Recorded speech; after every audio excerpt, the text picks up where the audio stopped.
Hey, everybody. It is time for another episode of Talking Movies with Sean, Kenny, and Jim. I'm Sean. I'm Kenny. And I'm Jim. And tonight we're going to do something a little different. We're always looking for something different to do. And Jim helped us out with this one. Yes. I don't, you stole the idea from somewhere, but I don't remember. Yeah. Where. Yeah, no, I was going to get into that before we get into the show, but Yeah. go ahead and do your thing first. No, I was just going to say, I was going to throw it to you and have you kind of explain where it came from and whatnot, because this wasn't technically our idea. Gotcha. Well, yeah, we want to give credit where credit is due. One of the podcasts that I discovered during the pandemic is a great one called The Movies That Made Me. And it's co-hosted by Josh Olson, who was the screenwriter for A History of Violence, which is one of my favorite Cronenberg movies. It's an awesome movie. And he was nominated for an Academy Award for that screenplay. But more importantly, his co-host is the legendary director, Joe Dante. And that's originally attracted me to the podcast in the first place. But what they do is every week they have somebody from the film business on as a guest that they're usually there promoting something, but they won't let them talk about whatever project they're promoting. Instead, they give us a list of 10 movies that kind of made you into a fan or made you into the person that you are even. And usually these people will find 10 movies that inspired them to do whatever project that they're working on. But sometimes whoever it is will go a little bit deeper than that. And I just think it's a really entertaining and fascinating podcast. So I kind of told that idea to these two, and they really seemed receptive about it. So the idea tonight is these aren't movies necessarily that are our favorites or anything like that, but they are movies that we saw, whether we were children, adults, whether it was in a theater, at home, whatever, that either blew our minds as far as what movies could be, or maybe even changed our minds a little bit about what life is. And at least that's the angle I was looking at going into this. So with that, Sean, please. It's all yours. No, that you said it perfectly. That's exactly the way I went into it. Some of these changed the way I look at movies. Some of these changed the way I think, it showed me the power of movies. Some of them you're going to say, you got that from that movie. So every time I approach this list, these are the movies that kept coming up. And in the same thing, in some cases, they're not my favorite movies. In some cases, they are. In some cases, I associate them with my core feelings about going to the movies as a kid. So it's going to be an interesting ride. I'm really looking forward to see. I feel like mine are predictable, but I'm really interested to see what you guys have. So. Yeah, and I will say this, even though I said earlier that these aren't necessarily my favorite movies, I absolutely adore every one of these films on my list, obviously. Yeah. Otherwise, they wouldn't be on this list. Right. Yeah, the same here. I love all of these movies, even the one that's probably one of the worst movies of all time that's on my list. But it served a purpose, and I still love it, even though I realize it's crap. So yeah. No, mine vary in quality, for sure. Yeah. What about you, Kenny? Yeah, mine all vary too. There's no Sandra Bullock movies on my list. Wait, what? No Sandra Bullock. Do a timestamp, everyone. Do a timestamp. It was on this day. Yeah, so there's no Sandra Bullock, but there. Wow. I mean, there is a lot of what I think there's like a lot of comedy. Mm-hmm. Yeah. So that's what I grew up watching. That's basically my comfort zone. Yeah. So. Yeah. Yep. So I really think we all approach it from the same direction. Yeah. Except all mine have Sandra Bullock in them. So. Oh, okay. Hey, that wouldn't be a bad list. Sorry to disappoint you, Mark. I know. I was in the audience? I was the same way, Mark. I told Mark in our little group chat on WhatsApp. He's all the way in Wales, by the way. So wow, let's give Mark some love here. Thanks for pretty watching, late, Mark. Thanks for showing up, Mark. But drink some coffee. I told him, I said, yeah, it's going to be interesting. We'll see if Sean has anything besides kaiju movies, and if Kenny has anything besides Sandra Bullock movies. Yeah. Sandra just didn't make this list. Sorry, Sandra. And if there's a Sandra Bullock kaiju movie, oh, all the better. Oh hell! That'd be great. Well, there's one with Anne Hathaway, but That's it's true. not in my list. Colossal, yeah. Yep. Good movie too. It's a Weird great movie, but good movie, yeah. Yeah, it's a great movie. All right, so let's kick this off. And my wife just got home just in time for us to start. So Hi, Lori. Hi, Lori. There's Lori's contribution to the show. Hey! yeah. That's all right. All right, so Kenny, we'll have you go first. All right. As I was telling Sean before the stream and before Jim got here, there was one that made my list, but I don't know which one. And I reviewed all 28 movies of them, but I don't know which one they were. And this was the first one, number 10 in my list, is the Blondie and Dagwood franchise. On Saturdays, we would watch, especially when it was on Channel 48, we'd watch Blondie and Dagwood. And it caught my eye because it really took me to why I love comedy today, because of the physical comedy that Dagwood did. Mm-hmm. And it was always, I mean, you knew every movie was going to be the same, a misunderstanding. It's sort of like Three's Company. But I just really, really enjoyed the physical comedy and just, the love and admiration that they each had for each other. You knew Dagwood would screw up every week, but you knew that he had Blondie there to back him up. And I just thought they were very good movies to watch. And that was like one of the first ones that I seen, and it made me laugh, like laugh out loud. So that's number 10. Like I said, I went through like Blondie, Leave It to Blondie, Blondie on a Budget, Blondie Goes to College. I could not think of the first one that I seen. So I just put Blondie and Dagwood movies in there. Mon Pa Kettle. Yeah, absolutely. Yeah. I was just about ready to say that. Yeah. Blondie Does Dallas. That was the first one I watched. Oh, wrong one. See that one. No, that's great, Kenny. That's great. That's a great pick. Now, you said number 10. So did you rank these? Yeah. Okay. Gotcha. Yeah, I ranked mine from 10 to 1. Okay, gotcha. I think everybody will know what number 1 is. Yeah, probably. But I did rank mine. Okay. Yeah. I did not do that with mine, but I went chronologically. There you go. Okay. So, because if I had to rank these, shit, man, I'd see you guys like in a month and I'd still be going, I don't know what to do. So, but originally, like I said before this thing, Blondie plastic letters. So. Texas. Heart of Glass. Like I said, I approached this thing a couple of different ways. And originally I was thinking, okay, the first movie you remember seeing was Battle Beyond the Planet of the Apes or whatever, but that didn't shape you, and then Earthquake, which was a huge thing for me. But again, at that point, I was just happy as a small child to go to the movies. So anything, we could have seen Swiss Family Robinson or Super Dad, and I would have felt the same way. You know what I mean? But jump forward a couple of years, not long, but maybe a couple of years to 1976. And I got to say, the first one, actually there's 2 from this year, but the first one that I can remember just blowing my mind for so many different reasons is Logan's Run. Nice. And we've talked about this before. First naked woman I ever saw, Jenny Agutter, of course, but at the time I was obsessed with Farrah Fawcett because of Charlie's Angels, and Jenny Agutter, oh my God, she's a vision. But this movie, again, even as a kid, okay, I mean, I was 9 years old when I saw this movie. Just the idea of everybody lives in this perfect society, but at 30 years old, you're going to die. Yeah. And even as a 9-year-old, I figured, okay, 30 is so far away, but that's still young, because I was younger than my parents were. And it just, blew my mind.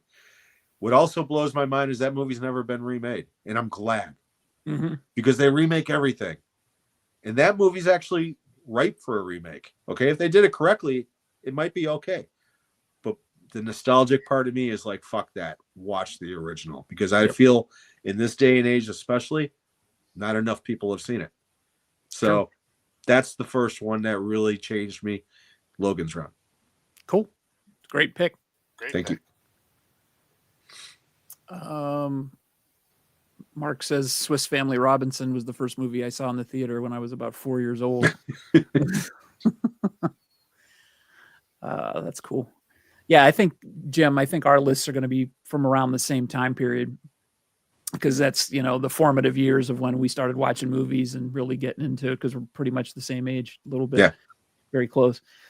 So my pick, my number 10 pick, I did rank these. They're not really in importance so much until we get to like the top 5, I think. Okay. But this one is the one that I'm saying is one of the worst movies ever made. And it's on this, so you can't really see it, but it's The Brain That Wouldn't Die. Nice. And there's a couple of ways that links into my love of film. One, it's the first movie that absolutely scared the shit out of me. And I think I've told the story on the show before that I was super hyped up to watch it all week. They were advertising it on Channel 43 out of Cleveland. And they were like, on Saturday night, The Brain That Wouldn't Die. And for whatever reason, it captured my attention in the trailer and what they showed for the ads. And I said, I can't wait to watch it. And I invited my friend from next door over to watch it with me. And she wasn't allowed to because it was too late and it was going to be scary. And I was like, oh, that's nothing. It's going to be fine, and blah, blah, blah. So I sat down in front of the TV and I watched the movie. I don't remember any of the movie. I watched it maybe 5-6 years ago, and I don't remember anything from the movie except the scene that scared the shit out of me when there's a monster in the closet that came out and he showed his face. It's all deformed. And as soon as that hit the screen, I freaked out, ran down the stairs so fast, my feet didn't even touch the ground. I jumped behind my mom on the couch, and I was like literally shaking. And Jan in a pan. But if you look at my logo for Movie Assault, or and I don't know if I have it on here or not. Yeah, here we go. That logo up in the top left of the screen, that is the face that scared the shit out of me. Yeah. And that totally is because it's in the public domain, I made it the logo of my site because that is the movie that scared the shit out of me. But it showed me that movies have the power to scare you, freak you out, and totally surprise you. And that stuck with me my whole life, even though it's, Jan in the Pan and the movie's basically, it's sort of an adult movie. He's going out trying to find hookers to steal their bodies or exotic dancers so he could put his wife's head on their body. As one does. Yeah, as one does. It's a good Wednesday night. Yeah. But yeah, it's that's the one that got me. So it's a crappy movie, but I still love it because it scared the shit out of me. Nice. That's a very good pick. Very good pick. All right. Number nine is The Big Sleep. Ooh, wow, nice. Humphrey Bogart. That was the very first black and white movie I ever remember watching, other than like the Three Stooges, Little Rascals. Me and my uncle watched it, and it just totally blew me away because being colorblind, black and white was great. And I could see the shadows and the shades. And I think movies are missing a lot of that now. I didn't get the story. I was 7 when I watched it. The story went over my head and everything, but I was just fascinated with like just the location of the movie, just the whole tone of the movie.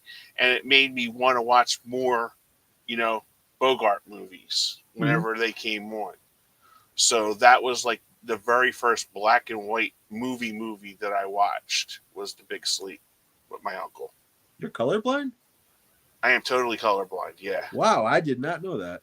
Yeah. It's nice to know that you're not racist. Yeah, I am too.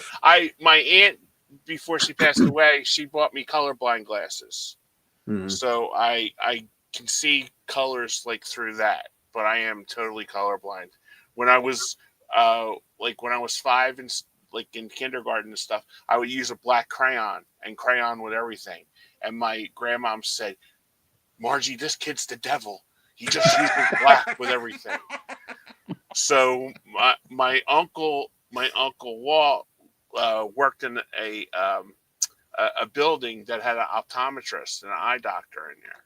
So mom took me because Uncle Walt's like, I think you should get Kenny checked out for, because it runs in my family. My grandpop was colorblind too.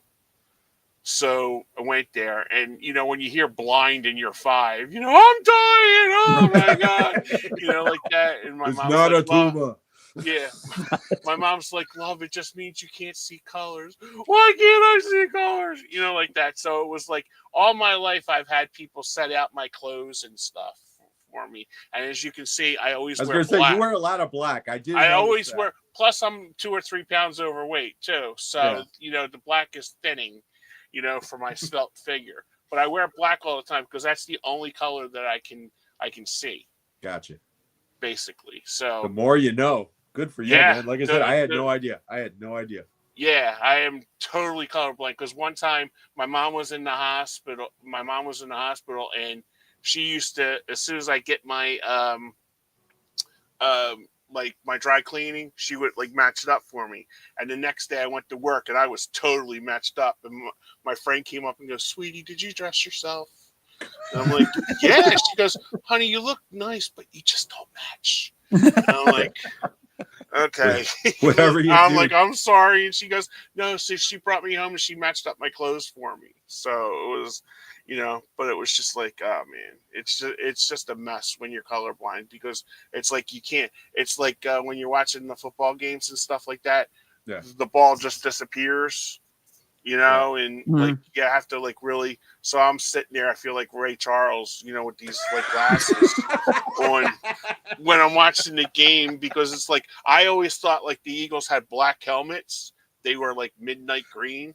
All right. I didn't know that, and it was like this is the Kelly green that they'll wear against the stinking Cowboys this week. Well, that's what they told you. That's actually purple.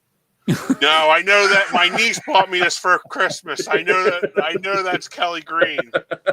But yeah, I am totally colorblind. So like seeing black and white on my 13-inch TV when I was a kid, that was like a no-brainer for me. So yeah. So definitely don't call Kenny if you need somebody to defuse a bomb. And it was funny when I went to the blue school, wire. You're fucked.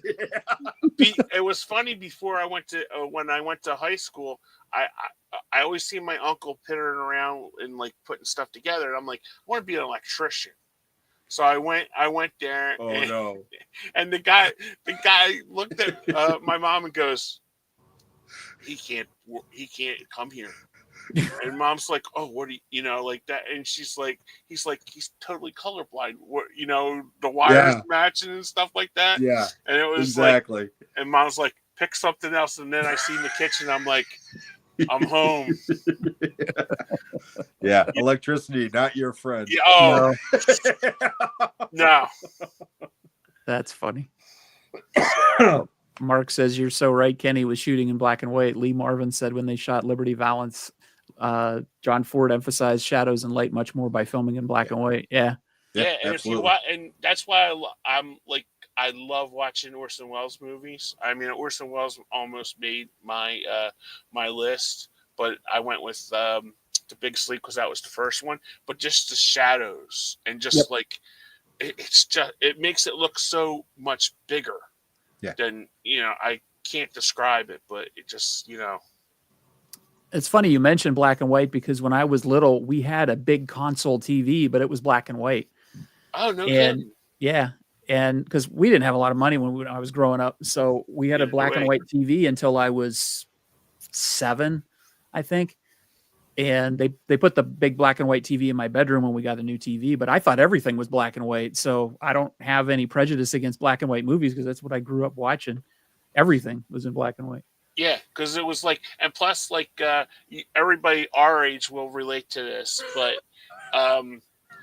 the Sears repairman coming to fix your console TV if a tube's working. Mhm. So you had a big 25-inch big ass console TV, and you had a little 13-inch TV, and Right. you're watching TV on that. So yeah, we lived through that, but I didn't mind it because I couldn't see. Like, I didn't know like the Wizard of Oz was, and my mom kept on saying, "Honey, I wish you could see the colors." I was going to say the Yeah. Wizard of Oz must not have been a big deal for you then. as a It kid. wasn't a big deal for me because I couldn't tell the colors. But like when I got my glasses, I watched the Angry Birds movie. I tried to pick up like weird like stuff, you know, that would like blow my mind. And it was just like, I wish my mom was able, you know, to get my reaction when I could finally see the colors, because it was like my aunt was like, "Oh, now you can see like the leaves changing," and like, you know, because like we have a place called Longwood. I know I'm going long here. Longwood. You're making Gardens. up for those shows that you just went no. We have a place here in Philly called Longwood Gardens, and like before I had my glasses on, my niece would come with me and go, "Uncle Kenny, that's, you know, these are you know, different colors and stuff." So when I had my glasses, I was like, "Oh, this is violet, and this is," and she's like, "Oh my God, it's so much different that, you know, that you can see that." And I'm like, "Yeah."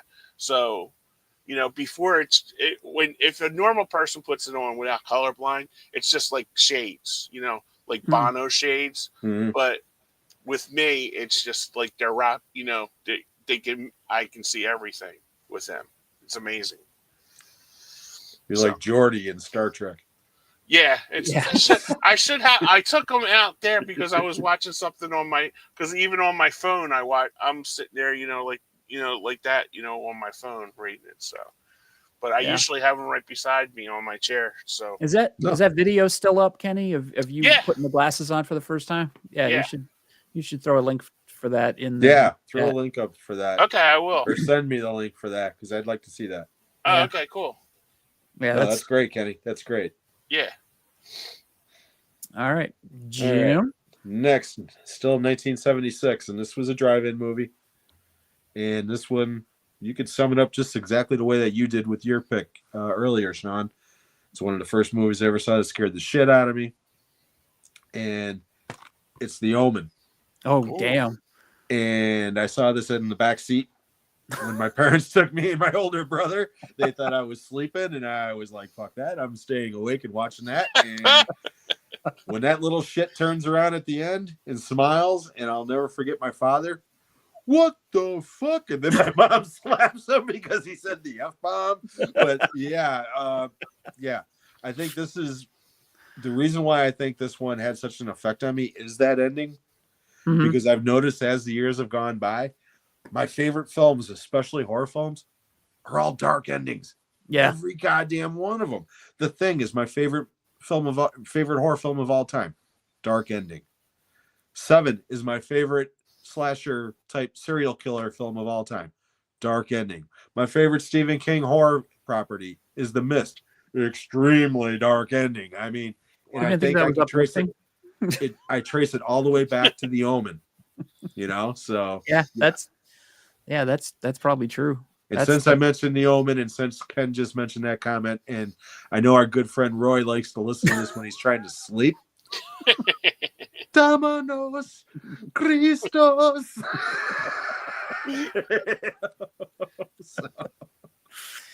Oh, that's funny. Oh, Sean.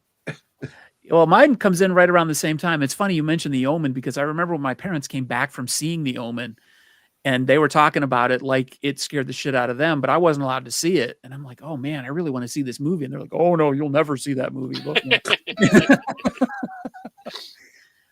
But so my number 9 pick is Pink Panther series. Ooh, nice. With Peter Sellers. I can't pick, I'm kind of cheating a little bit because I can't pick an actual single movie from this series because I saw so many of them around the same time. I think it was Return of the Pink Panther or The Pink Panther Strikes Again.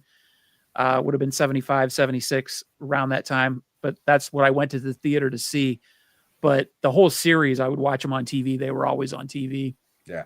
And the comedy of Peter Sellers, the physical comedy, plus, just the subtle things that he would do with his face and his voice and all that kind of stuff. It really was a big influence on my sense of humor, I think.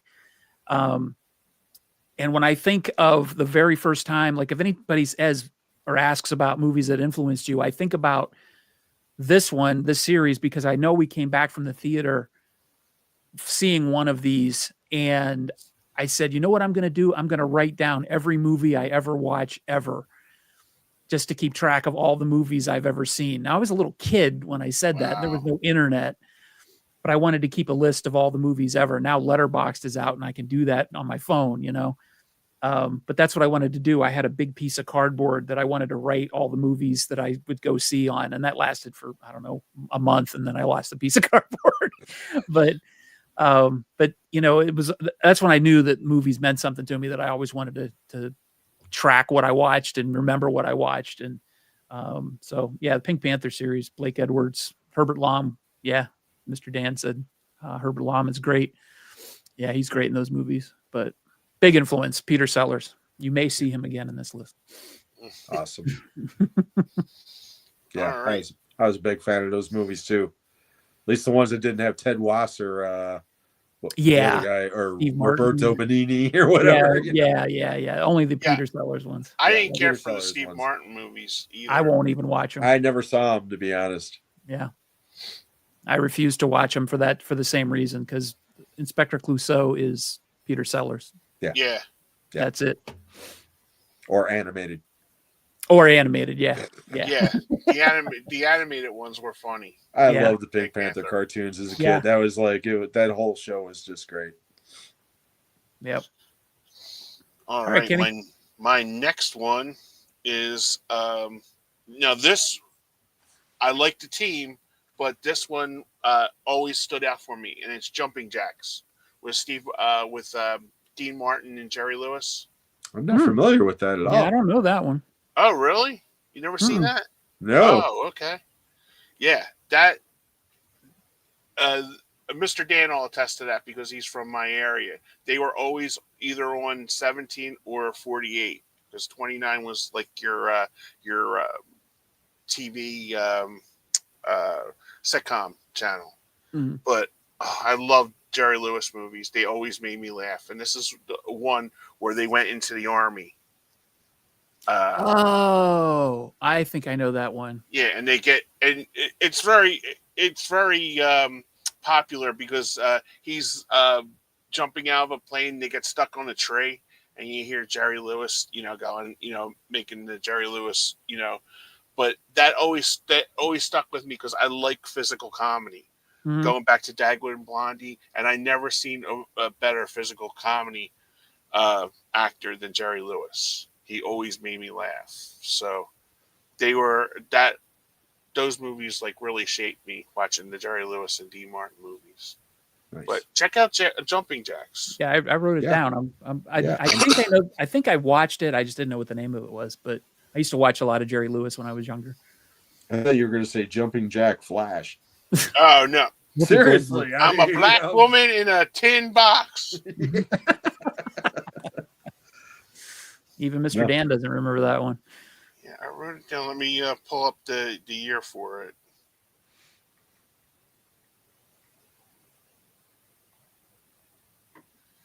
Boom, boom, boom, boom. Yeah, if Mark is in the audience again, ask him because he's seen a lot of those old. 1952. Nightclub comic Hap Smith. Jerry Lewis always had those stupid names, Hap. Assumes the identity of another soldier so he can tour with the base with his ex-partner, Chuck, which is Hap and Chuck. Alrighty. Yeah. But that's very funny, a very, very funny movie. And it has the McGuire sisters in it too. That, always toured with them and stuff. Yeah. Private Dogface Dolan. Okay. That's one of the characters in the movie is Private Dogface Dolan. Dogface is just a slang term for soldier, isn't it? I don't know, is it? I think so. I might be mistaken. Yeah, I never heard that before, but I don't know. Alrighty. All right. Moving on. Moving on. No, great pick, Kenny. Yeah. told you I took you somewhere. Okay. I'm just double checking something here real quick. Yeah, that's what I thought. Okay.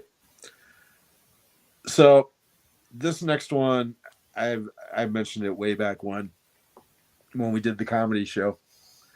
I've seen this movie more times than any other film, without a doubt.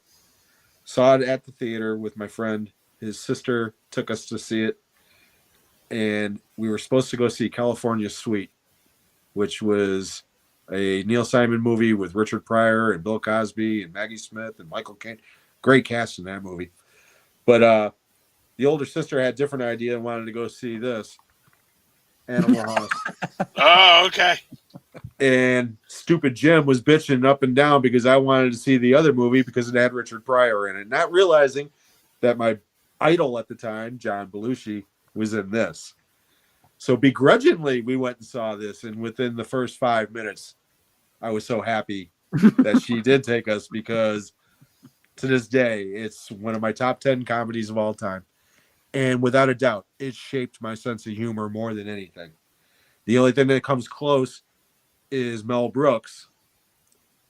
Because I did see Young Frankenstein before that, okay? Mm-hmm. But I didn't see Blazing Saddles or History of the World or any of those other ones until after Animal House. Yep. And I think Animal House is, like I said, is more responsible for my sick, twisted sense of humor and potty mouth than literally any other movie there is. I could recite that movie backwards. I've seen it so many times. So I had to have Animal House on this list. Yep.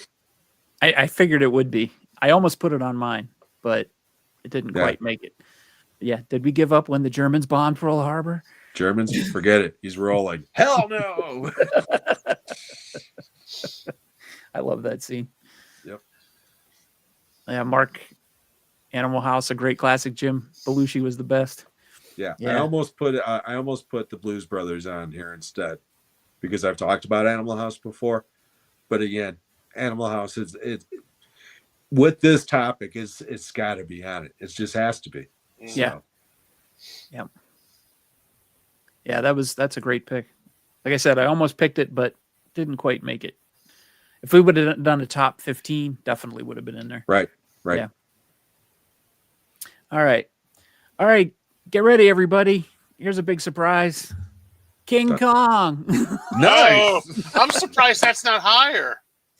No, it's not. Yeah. This is the 1976 version. This is my version. Yeah, mine too. I was all, the big joke, on this channel is that I like ape and I like giant monster movies and I like shit movies and and I do. But this was the first movie I was really obsessed with, like crazily obsessed with, and there was merchandise for it. So I would go out and get the paint by numbers kit and the glasses from Burger King and all that stuff. I wrote a letter to Jessica Lange and she wrote me back and I got a autographed picture that I wish I still had. Yeah, you mentioned that before. Yeah, I wish so cool. I still had that. That is so cool. But I was just totally obsessed with this movie. And I went to see this before Star Wars. I went to see this movie more times than any other movie. Wow. And, back then, there was no video recorders or, VCRs or anything. If you wanted to see a movie again, you either waited till it came on TV or you go to the theater to see it. And I think I saw this movie 11 times at the theater. Wow. So I was a little obsessed, but, and I'm not sure why, what it is about the movie. Obviously I have a thing for giant monsters. That's always been a thing and continues to be. But I think it was the fact that he was also misunderstood. He was just doing his own thing. Yep. And I think that's going to be a theme you'll see in some of the other movies that I have, like people being misunderstood or misinterpreted or, that kind of stuff. And I've mentioned that before. But I think there was just something about that, King Kong was led basically to his death. And it wasn't his fault. He didn't do anything. He ain't the villain. He's not the villain, right? So, but yeah, King Kong would be my number 8. That's awesome. That's also the very first movie poster I ever had on my wall. It wasn't an official one, but the first movie poster I ever had on my wall was that King Kong. Nice. With him up on the Twin Towers Yeah. with the jet in one hand and like swatting at the other. Yep. Yep. That movie was a big deal. Yeah. When it came It was out. huge. It really was. Yeah. There was books. I remember there was Coloring books. There was coloring books. There were I had this big paint by numbers set that you got the markers with it, and you would color it in. And when I was done with that, I hung it on my wall. Just absolutely insanity. And then Star Wars came out, and it was just like, forget it. Yeah, more or less. But yeah, as far as I know, that was the first movie that really broke me theatrically, because that heartbeat at the end, slowing down and shit. I bawled like a baby, and I was that was 76 when that came out. 76, so yeah, December I was 9. So yeah, I was 9, and yeah, I was just blubbering. My poor brother trying to corral all these snot noses into his car, and I mean, yeah, I get it. Great pick. Thanks. Yeah, Mr. Dan says that ad was in all the comic books. Absolutely, on the back cover of like every comic book that came out around then, or the inside front cover, it was the ad for King Kong. All right, Kenny. I am up again, and I'll give you another one to think about. This one was another one that I used to watch on Saturday mornings, and this is my favorite one. Buck Privates with Abbott and Costello. That's a good one. I've seen that one. Yep, I have seen that one. Love that. I just like the fact that like a little fat kid could, at the time I was a little fat kid. Now I'm a big fat kid, but Abbott could be just so funny, and just like do like little stuff. Like my favorite thing is when he's playing cards. On the bed. I think that's where the Stripes got the John Candy from Stripes. Yeah, definitely. When he's playing, he goes, "Give me $10. Give me $10." What? And he's like, and then he owes him like $20 after the whole bit. Like that. It's just like so funny, and they were so fast that you had to like really concentrate and watching, and you were just mesmerized by just the physical comedy of them. See, that's what I grew up like the physical comedy just really had me, Yeah. So Abbott and Costello, but that the Buck Privates one, just I watched that all the time. It came on. Anytime it came on, I own a copy of it, and I still will watch it once a month. It makes me laugh. Wow, that's awesome. That's a great movie. That really is a great pick. I used to watch all the Abbott and Costello movies back when they were on TV all the time. Yeah, as a kid. Me too. Yeah.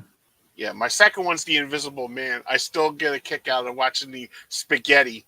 I was like I was a little kid, like fascinated. It's like, how did they get that spaghetti to like, shoot up? It still like mesmerizes me. I just watched it during the Halloween thing. TCM had it on, and I was still fascinated by that.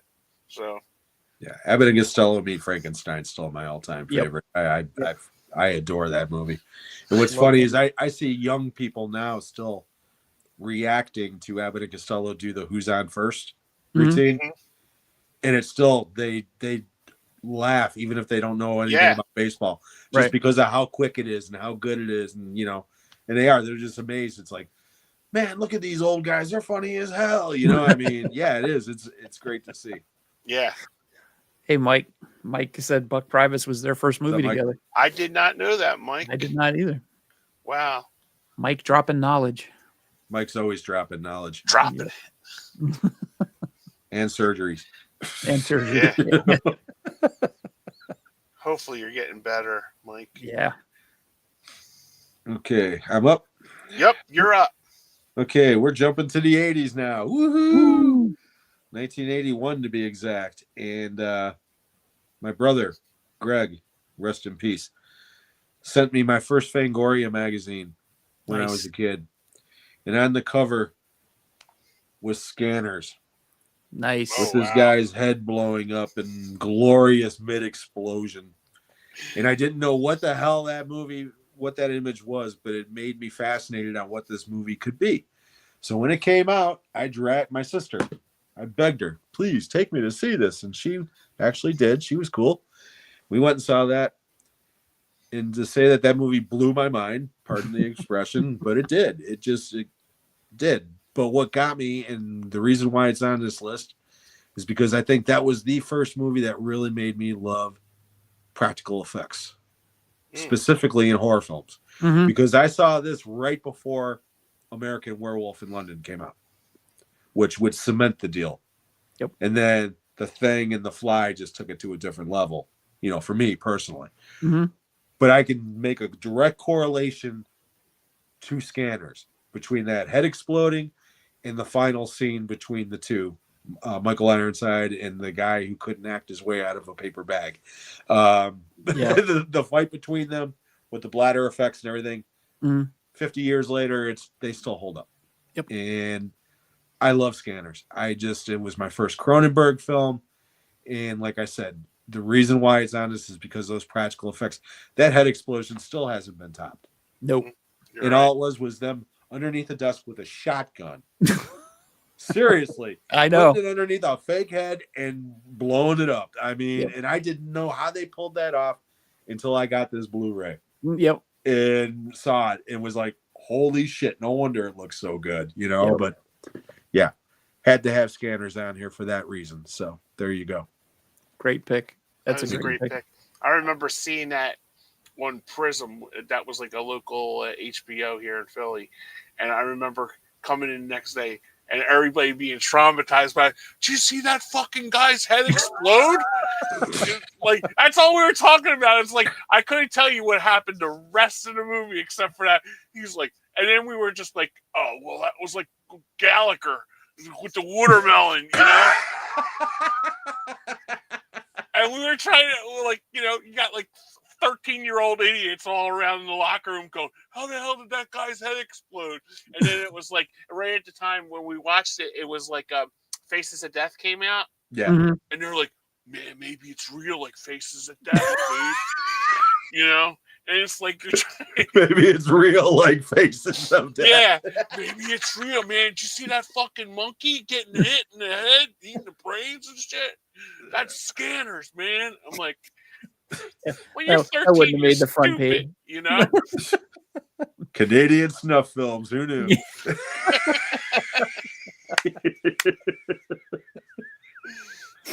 That's too funny. That's too funny. I think Ken just said that Scanners is on HBO Max. Oh, there you go, Ken.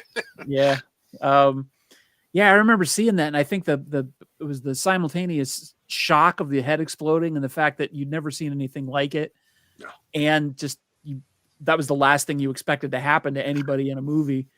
And then so it was like the perfect perfect storm of things coming together that burned into your brain, especially if you were a kid. And what really gets me is most movies would save that for the finale, and that happens in the first 10 minutes. Yep. And then nothing happens for like an hour.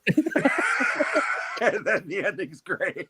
Right. But I adore Scanners. I'll always adore Scanners. Do you think that's where Kevin Smith got Dogma? What the fuck happened to her head?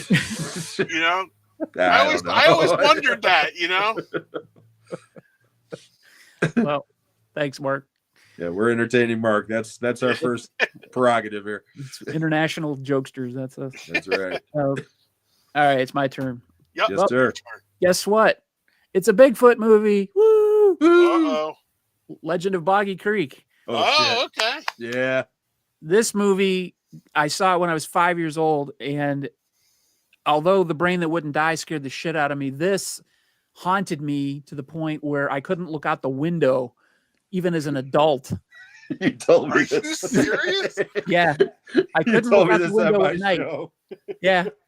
I couldn't look out the window at night. I would peel the curtains back and I would like look outside. And this is a totally off topic, but there was a UFO sighting in my town when I was like 10 years old. And I heard people outside going, what is that? What is that? I was too afraid to look out the window to see what was going on because of this goddamn movie. So I missed it. Everybody at school was like, oh, did you see the UFO? No, I was too scared to look out the window. That's because of this movie. But in all honesty, I do watch a lot of shitty Bigfoot movies, but this is the movie that captured my imagination just because it's filmed like a documentary. You think it is a documentary, but it is telling supposedly a true story. So is it or isn't it? You never really know. But it's just the way it's told and the fact that it was rated G That's when, the thing. when it came out. Yeah. I mean, I don't know if you can see that right there. Probably not. You probably have to blow it up, but it's a rated G. Yeah. That's crazy. So I went to see it when I was 5 years old, expecting it, to be a movie along the lines of, Benji, exactly. And there's a scene where Bigfoot is standing on one side of the window and he reaches in and the hand comes through the window and they see him and people are screaming, and that marked me for life. So that's been tattooed on my brain ever since. Wow. But it did spark an interest in Bigfoot. And, I've always maintained that I'm not necessarily a believer of Bigfoot, but there's got to be something to the stories, because they've been telling stories of hairy, ape men type things, not just in the United States, but in other countries too, way before the United States was even existed. You've got the Yowie and you've got the Yeti and the Sasquatch and all that stuff. It just fascinates the shit out of me. So, much to my wife's dismay, I will watch any Bigfoot movie that comes on. So that's where it started. Nice. That's great. Yeah, that movie traumatized an entire generation of kids.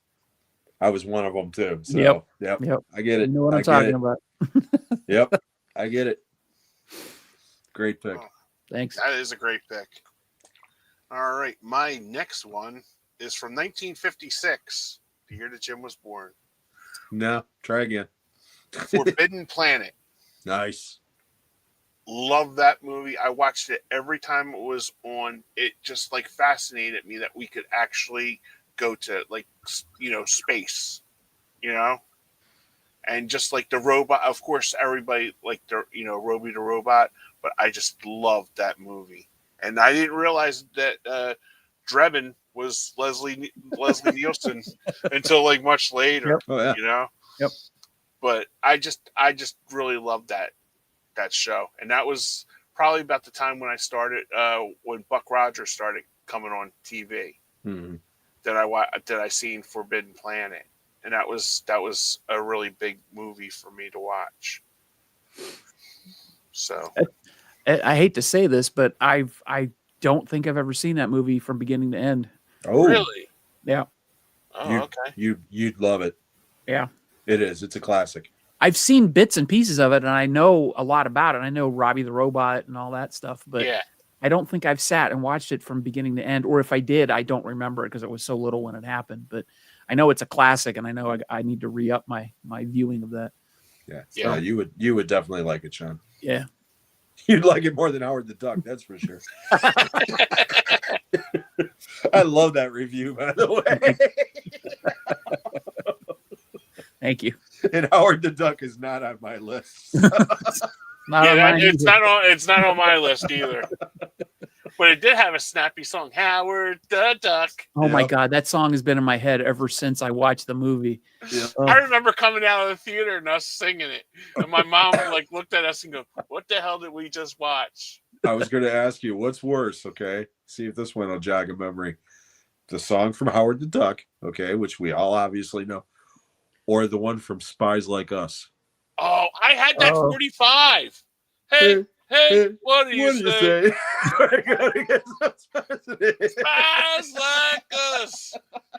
And that was a top 20 hit for Paul McCartney. Oh, yeah. I know. Yeah. And it's a horrible song. Some idiots he like says me it's bought the the worst single. song he ever wrote. Song's awful. No, you know what the worst fucking song is? And you're going to hear it now forever. Christmas Time. That, Oh, the Paul McCartney one? I want to. Oh, my God. The first time I heard that on the radio as a kid, I thought it was a joke. I kept waiting for somebody to say it was, some sort of comedy thing, or I thought it was a commercial and then it would stop. It just kept going. And then I kept hearing it. I'm like, is this a fucking song? Is this real? Ken reads my blog every day. I hate that song. It came out yesterday in 1979. Yeah. I hate that song. I hate it. It's right up next to the Eurythmics. Anytime the Eurythmics, And I like Annie Lennox, but I was gonna say, what's wrong with Sweet you? What's wrong with the Eurythmics? Well, she does a song for Scrooge. Merry Christmas, everybody. Oh, okay.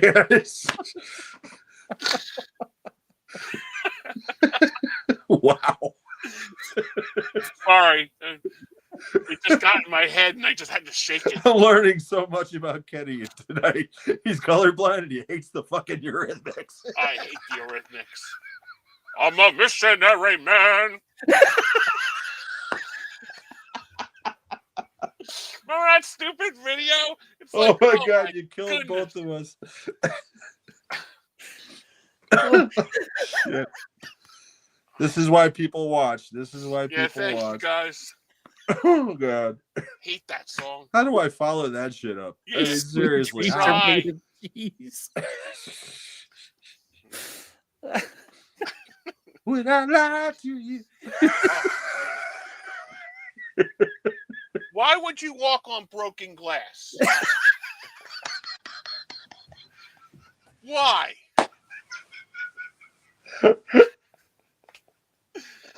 Oh my Seriously. It's like I'm fucking crying over here. get a clue. It's just like walking on broken glass. Oh my God! Shut up, stupid! Why are you running? Why are you on that in the first place? Oh my God. Oh man. Oh God. And the other one where they're out in the the cold or something, or I don't even know the song. I just remember, and then like on MTV, you had to wait for a good song to come on, and the Eurythmics were on all the time. I hate them. Oh my God, I'm having a stroke over here. I'm sorry, Ken. Calm down, Kenny. Oh my God. Stuff like that. That was one of the best all-time rants, I'm telling you. That was great. Their songs were nonsensical. Oh my God. As soon as you thought it was over, he'd come in with another one, Yeah, like, sorry. I felt like I was, Brad Pitt getting up and snatched and then getting slammed in the face again, Oh my God. That was great. Kenny coming in hot. Oh okay. I'm Your turn, Jim. I don't know how I'm going to follow that one up, but okay, it's story time again. Alrighty. Back to 1981. Me and a couple of my friends, and we're trying to go see a movie that was going to be on this list originally. But I thought it was kind of a cliche at this point. But the movie was Raiders of the Lost Ark, which we had all seen and wanted to see again. And we had the parents drop us off at the pizza place, went and got pizza, then walked to the movie theater where I ended up working years later. And Raiders of the Lost Ark was sold out. Wow. Playing next to it was another movie that none of us, and I mean none of us, wanted to see. We were 15-year-old boys, mind you, 14. By the time this movie was over, it became one of my favorite movies, and it made me realize, going from that point forward, not to judge a movie by its cover or a book by its cover. And I'm talking about On Golden Pond. Oh, wow. Oh, wow. I didn't think either one of you would see this one coming. I never seen that coming. No. Yep. I knew this one would throw you guys off. I adore this movie. I adore this movie. And again, 6 14-year-old boys sitting in a movie bitching about, oh, we're going to watch this movie about a couple of old people, and a kid that's a pain in the ass, even though he's our age. They're going to be fishing. Oh my God, kill us now. That sort of thing. And again, as soon as Henry Fonda starts fucking with that kid, 10 minutes in, and then Katharine Hepburn starts fucking with him, Henry Fonda, we were in. And by the end of that movie, all 6 of us were like laughing and crying and everything else. And like I said, that movie's been one of my favorites ever since. So That's because awesome. of that, like I said, now I have a little bit more of an open mind when I go to see a movie. And it's because of that. Without a doubt, it's because of that movie. So, On Golden Pond. Look at Jim having a little sensitive side there. Wow, Oh, there's another one coming who's up seen that you that won't. coming? There's another one coming up that you won't see coming either. Wow, good So. for you, Jim. Yeah, I thought you'd like that. I better get mine in before I start cracking up again. So we go from Bigfoot to Jesus Christ Superstar. Nice. There's a little similarity in there. Yeah, there's, what do you... I won't even go there. I hate musicals, and I'm not religious. So why is this movie on my list? Well, the soundtrack, the original soundtrack from the Broadway cast, which I think had Ian Gillan as Jesus, actually taught me how to read. I would follow the lyrics along because it came with a lyrics book, and I would read the lyrics along with the song, and it actually helped me learn to read. That's huge. Which is weird, but whatever. No, but then it came out as a movie, really cool. And when the movie came out, I was fascinated with it because it showed you, the theater troupe going out into the desert and setting up because they were going to do this production of the show, and it turned into a movie. Mm-hmm. But then there's even sort of like a meta reference, at the end where Ted Neely, the actor who plays Jesus, doesn't leave with the rest of them at the end. Sorry if I spoiled it, but Jesus is killed at the end. Thanks, man. But it's been 2,000 years. Spoiler alert. But I don't know. There's something about the songs in this. I'll go see it live. I've seen it live 3 times in theatrical performances. I do not like musicals at all. I love this thing. I can sing every word of it. And if you ever hear me in the car with this, you pray that you didn't, but I'll sing with everything. I just absolutely adore that movie. And it gave me a respect for, I think, I don't want to say religion because I'm not a religious person, but I think it humanized Jesus for me in a way that you saw another side of Jesus instead of him being the, all-knowing, almighty. He had doubts and he wasn't sure about this plan that God supposedly had for him. And I think that put a little nugget in my head too, which is probably why I'm an atheist now. But, I don't know, but this had a huge influence on me, and for just a lot of different reasons. And I don't like musicals and I'm not religious, but Jesus Christ Superstar is my favorite musical and one of my favorite films. Wow. And so didn't see that coming from either one of you guys. No, that one's a good curveball. I mean, if somebody would have said that one of us was going to pick a musical tonight, my money would have been on Kenny. No offense, but still, I mean, fine. And it's cool that you mentioned the Ian Gillan thing because in '85 when I saw Deep Purple when they reunited for Perfect Strangers tour, one of the songs they did like a breakdown or wherever where Ian Gillan's just going back and forth with Richie Blackmore, and then out of nowhere he just started going, Jesus Christ, superstar, and the place went fucking nuts. I can imagine. That's at the time I was like, why are they going nuts? And then after the concert, I realized, oh, that's why. And great pick. Thank you. Wow, that was great. Wow, we're throwing Kenny off tonight. Yeah, I did not see that coming from either one of you. Wow, me and Sean are Renaissance men. Wow. Texas said huge revelations tonight, and no one is reading from the Bible. But you know what's funny? The way that you mentioned it. There you go.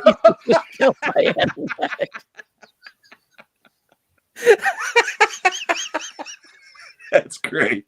It's what? It's funny. It didn't make you go to church after seeing that.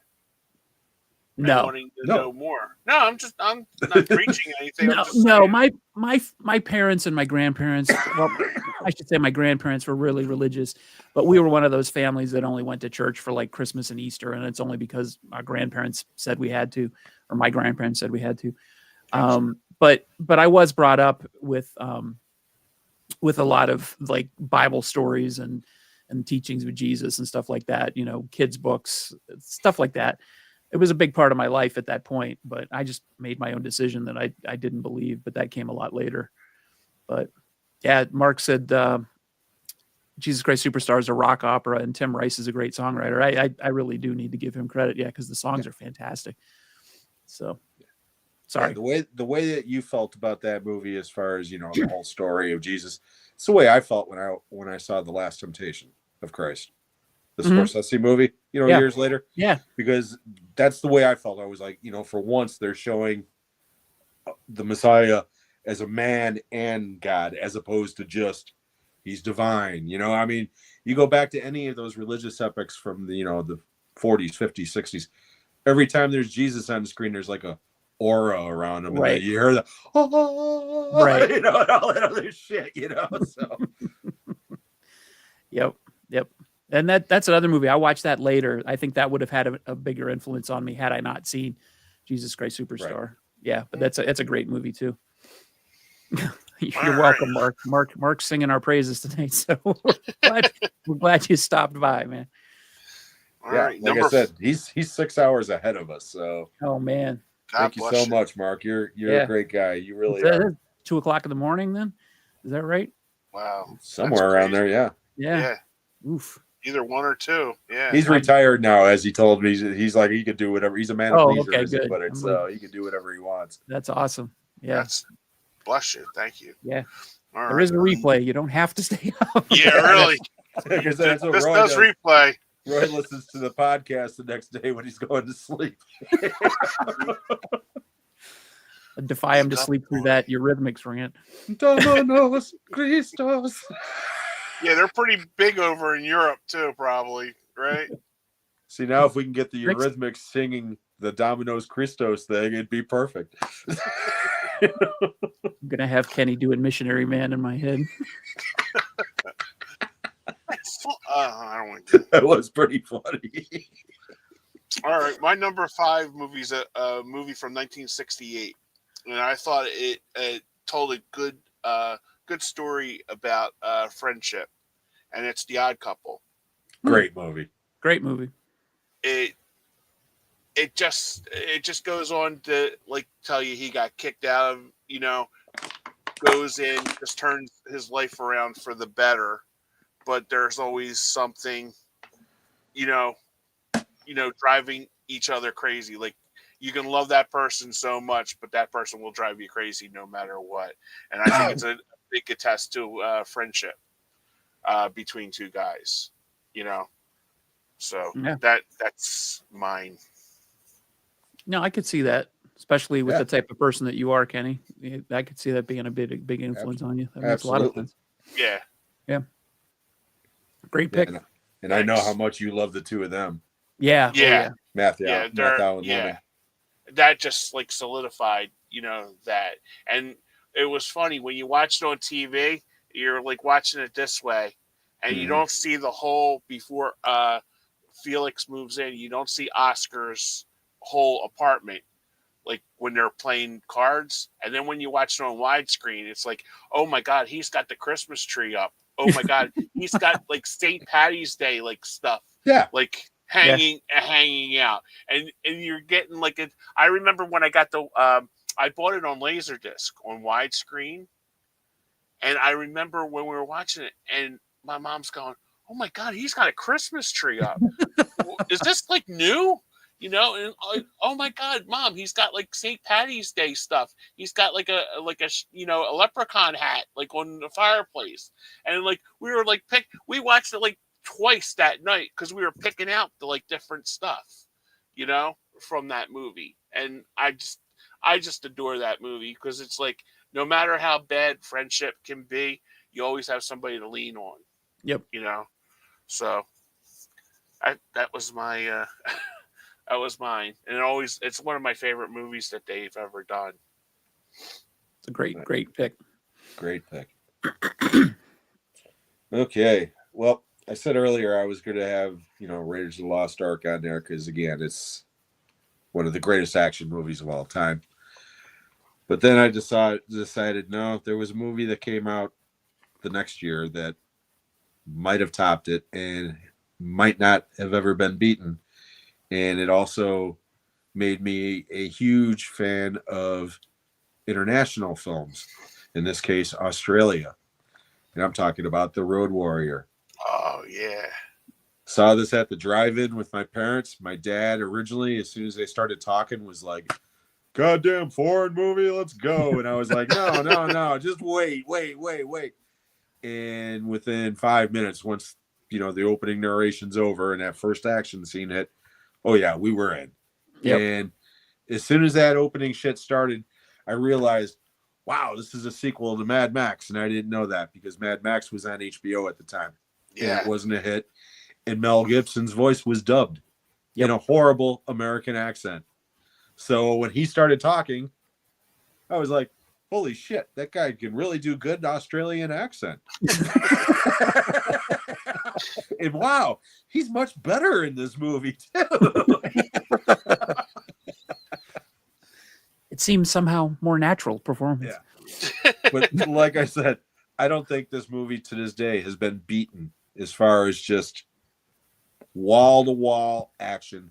Yep. No digital, no wire work. It's just, guys, there's a guy in here that damn near killed himself flying towards, everybody's seen that scene. Mm-hmm. The guy wipes out and just flies towards the camera off screen. That stuntman is lucky to be alive. And yeah, Fury Road is the best action movie in the last, 20 years. But again, in a way, this one's better. Just because, again, it's raw. It's just the ultimate drive-in movie. And as you guys know, I love my drive-in movies. So there you go. Fantastic pick. Thank you. Ken says Road Warrior is the movie where the pro wrestling tag team, the Road Warriors, got their name from. Just walk alone. Just walk alone with your eyes. Ken's right, man. I seen them at the Civic Center at the peak of their, the height of their popularity. That building literally shook. You could actually feel the ground moving when they came out to Iron Man by Ozzy. Ozzy, right? Yeah. Close enough. Black Sabbath. Okay. Well, when that came on, when it was like, I am, that whole, they had it blasting so much, and that crowd just went ape shit crazy. And my mom's like, are we having an earthquake? It's literally she was sitting there and it was just like, oh my God, everything was shaking. Yeah. That's awesome. All right. My turn, huh? You got it. All right. Well, this is going to come out another left field one. And I have to say the name, and I hope I don't crack up when I say it, but it's Xanadu. The Pianist. Penis? Wow. Yeah. Thanks. Or the organ. Yes. The Pianist, if you're from the South. This is the most recent movie on my list, because I watched this movie by myself when I put the movie together. We got it at the theater. I spliced the reels together and I watched it to make sure it was put together right. And I wasn't really even expecting to like it. I saw a lot of movies like that when I was working at the theater. I was like, I'll watch it, but I'm really not going to pay any attention. And this just hooked me. I literally walked out of the theater and I couldn't speak. I was speechless, literally, after seeing this, because just the performances and the depiction of what happened in World War II and the way that this tells the story. And I know it gets shit because it's from Roman Polanski, and Roman Polanski's a pedo and all this other crap. Fuck that. But, this movie is incredibly powerful. Yeah. If you go in totally blind and you have no idea what the hell you're getting yourself into. And it's a true story completely. So what this guy went through, what, the Jewish people went through, what the Polish people went through, just unbelievable. Just, I don't know. I can't say anything other than I was 30. How old was I? 34 when I watched this movie. I'm 57 now. This movie still haunts me and it still has power. It's just an absolutely fantastic movie. and I recommend that anybody who hasn't seen it see it. And I think it's, how long is it? It's 150 minutes long. It's worth every goddamn second. Yeah. Yep. It's a great movie. That is a great movie. It's not one that I'm in a rush to watch over and over again. No. But it is. It's a very, very good movie. And as far as the Polanski thing goes, you know, again, I don't want to hang out with the guy. I certainly don't want him babysitting my kids. Right. You know, my daughter, you know, but separate the artist from the art. It's a fucking great movie. Yeah. You know, it is. It's a great movie. Yeah. I think, you know, people, I'm guilty of that to some extent with, you know, musicians. There's some musicians that I absolutely can't stand, but they have some music that I like and I just won't listen to it because I don't like them as a person. Yeah. But because this is a story that it's not, I don't know, he's not on camera, I guess. So it's sort of, you can put him out of your mind and just watch the story. Right. It still can affect you. I just think it gets shit on just because his name's on it. But yeah. Well, again, Chinatown's a great movie. Yeah. Oh yeah. You know what I mean? Rosemary's Baby's a great movie. So, oh, absolutely. You know, yeah, absolutely. Yeah. Mark said it's a semi-autobiographical movie of Polanski's family. I did not realize that. I didn't know that either. Yeah. Yeah. Wow. And Ken, if you want to see The Pianist, I love The you, Ken. Pianist, it's on Tubi, Fossum, and Pluto TV. Thank you, Ken. Thanks, Ken. Great pick. Great pick. Thank you. That is a great pick. All right. We are going to zoom up to 1978. No, something in color? Not that you would know the difference. And Ba-doom-boom. Ba-dum-boom. And this has been already said, but Animal House. I remember. I was in love. I never watched. I was not allowed to watch Saturday Night Live back then. But I remember getting the Newsweek that was at my aunt's store. Usually, if it like lasted a week, she would just like tear off the cover and get credit for the magazine. Mm-hmm. Belushi on the cover with the toga, and said, "This is college. This is college," or something. I forget I hung that in my room right next to my Kiss picture. Yeah, it just said college. Oh, okay. It Yeah. just said college. Okay.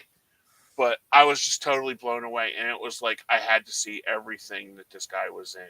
I didn't see it until a couple years later. But I was just like totally blown away. You know, and it was just like after I seen it, it just like I think my freshman year of high school, my uncle brought over his VCR and we rented it and I taped it. I think that freshman year I watched it every day. Animal House, because that was the first time I seen boobs on camera on TV. Yeah, was Animal House. You know, and it just I still watch it at least once a month now.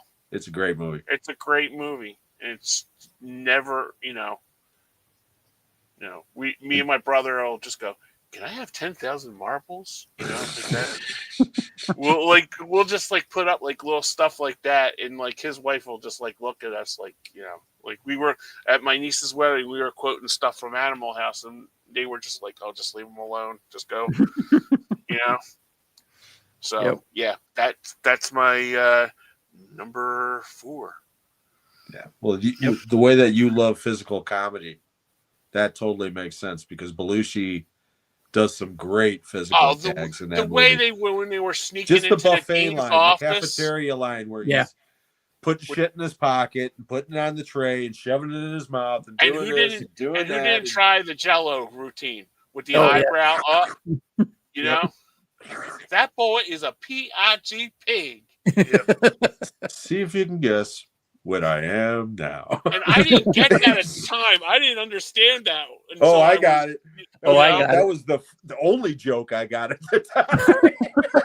But I didn't get that at the time. But then it was like my uncle had to explain it to me, and I was like, I didn't. Oh, okay. The joke I didn't get at the time was her taking off the rubber gloves every time. Oh she yeah, was, like, well that went jerking over off my her head boyfriend. too. I was like, you know what?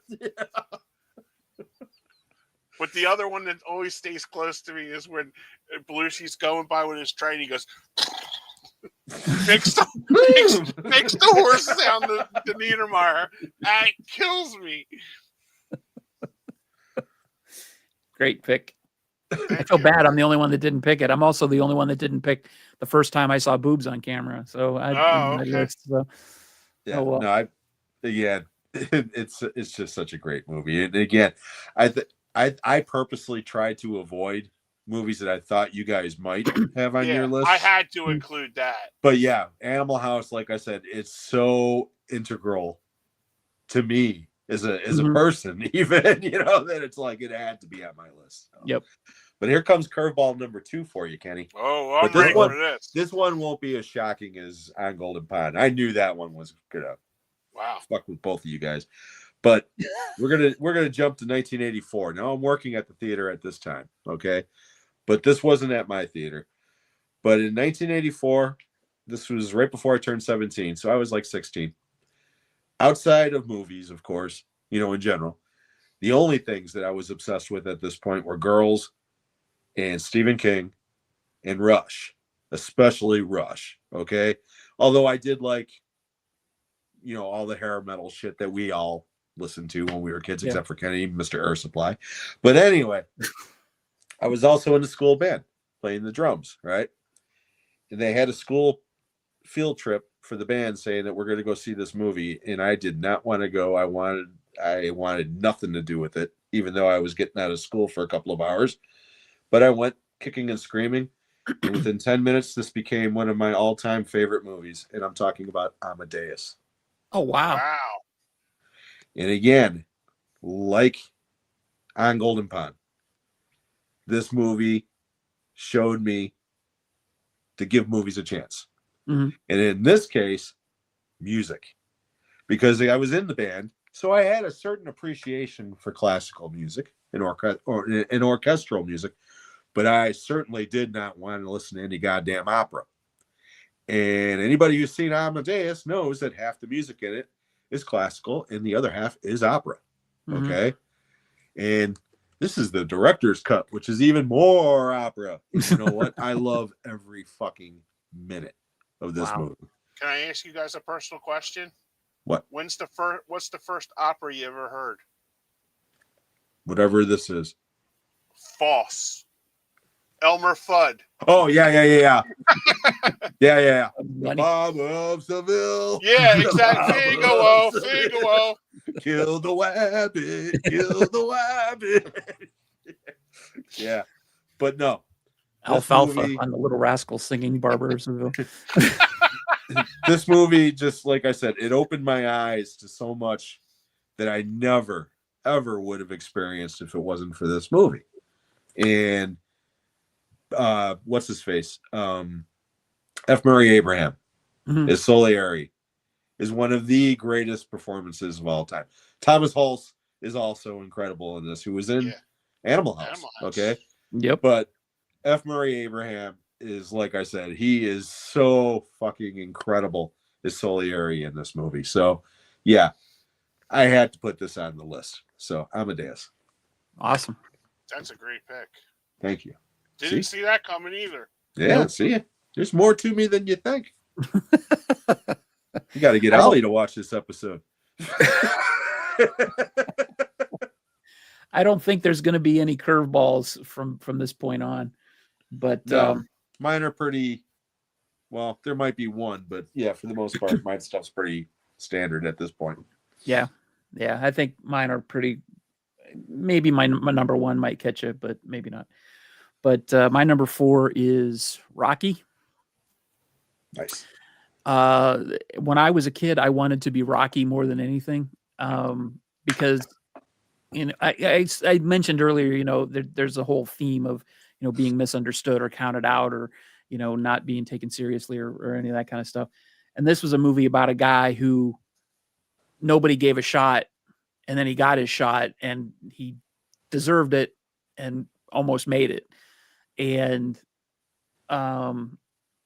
everybody counted him out. But he didn't give up. And that struck me. And the music in that movie, has stuck with me more than anything. I was thinking when I was going for the job that got me to the job that I'm in now, when I was getting ready to interview for it, I listened to Gonna Fly Now to get pumped up, which is, it sounds so stupid and cliched, but it literally got me in the mindset of, back to being a kid and being in that position of, nobody's going to give you a shot. You're going to make it yourself, that type of thing. And I think that's why it, yeah, it's a great sports movie. Yeah, it's a great underdog story, but I think it's also had an effect on me in terms of, the only person that matters in terms of counting you out is yourself. Excuse me. Yeah. No. So if you don't, Sorry. gotcha. But anyway, Rocky. Awesome. All right. Sid. My number 3 movie. That's Rocky too, Sid. Is Rocky. Yeah. Really? Yeah, it is. I thought it would be on his list. I didn't see it coming. I didn't see it coming from, because I'm thinking, I'm going to be clear, When it came out, I live in Philadelphia. It was huge. I can only imagine. Play it at the beginning. Yeah. We play it every Eagles game. Right. But for me, it spoke to me personally because I had a very bad stuttering problem. I wasn't the most popular person. I basically hung out with like my brother and my cousins. I didn't have like a lot of friends. I was always the fat kid, the little fat kid. And I remember when I seen Rocky, it was like, man, somebody especially from Philly can make it, and it was just like, because especially like the one that always, it always goes to me is like when he goes to the pet store and he's flirting with Adrian. Mm-hmm. I am that shy, because when you don't think that you're something, somebody else is not going to look at you and say, oh, that person, that's the one, Mm-hmm. So there's like a lot of Rocky in my personality because, I was, a little fat, now I'm a big fat kid, but you don't see that. You don't see the good in you until somebody else brings it out in you. And that's what I got. That's what I got from Rocky, and it's like, you keep on falling, get back up again. And like Sean's right. I'd go in and just like, I remember going into the kitchen every day and I'd be like, hyping myself, like with the Rocky theme and stuff like that. I'm going to do a good job today, like that. And you got that in your head. So yeah, Rocky was number 3. That meant a lot, especially coming from Philadelphia. Yeah. Yeah. And I'm Irish, so I'm not even Italian. So it's just like, but when you're from here, man, that movie just like, oh, it just gets you going. Yep. Well, I'm from PA too, even though I'm from the other side. So yeah, see, I was always more partial to Rocky too. Yeah. But I get it. I totally get it. The thing about Rocky that always got me, the original one, maybe it was because I was just a kid and it just, cut me, Mickey. Cut me. Yeah. Cut me, Mick. Yeah. I mean, it's just, as a child seeing that, I just thought he was cutting his eyeball, and I know he's not, right. But that's, so it's like, but yeah, Rocky 2 to me is the best of that. And it's probably because he wins, Probably, yeah. Probably because he wins. And like Ken said, or was it Ken that said, yo, Adrian, I did it. It is. It's such a great ending, to Rocky 2. So yeah. Yeah. Yeah, Mark had said, I brought it up earlier on the screen, but I didn't call attention to it. It is based on the life of boxer Chuck Wepner, particularly his 75 title fight against Muhammad Ali. There is a movie about Wepner. I think Liev Schreiber plays him. Yeah. And it's a really good movie, but I can't remember the name. Chuck, right? Is it called just Chuck? I think it's just called Chuck. Yeah. Yeah. It's a good movie. Very good. All right. Okay. Hey, we're in the 90s. Woohoo! Woohoo! And the next two movies have, one of them I think is like aged like fine wine. The other one I still absolutely adore, but a lot of people have turned their backs on it for whatever reason. But the next two movies are, to me, the two biggest movies of the 90s for me. They changed. The first one changed how I looked at movies. The second one changed how I looked at movies and a little bit how I looked at life. But before we jump ahead, let's start at the one that started with the movies. And we're talking 94. And no, I'm not talking about Forrest Gump. And I'm not talking about Shawshank Redemption, but I am talking about Pulp Fiction. Yep. Because when I saw this movie the first time at the theater, my brain melted over the dialogue and the performances and the structure and everything, the music, everything. Yep. My brain couldn't keep up with what I was watching. So much so that I turned around and went back and saw it again immediately. Wow. And I've only done that twice. The next Wow. movie, I did the same goddamn thing. And we'll get to that in a minute.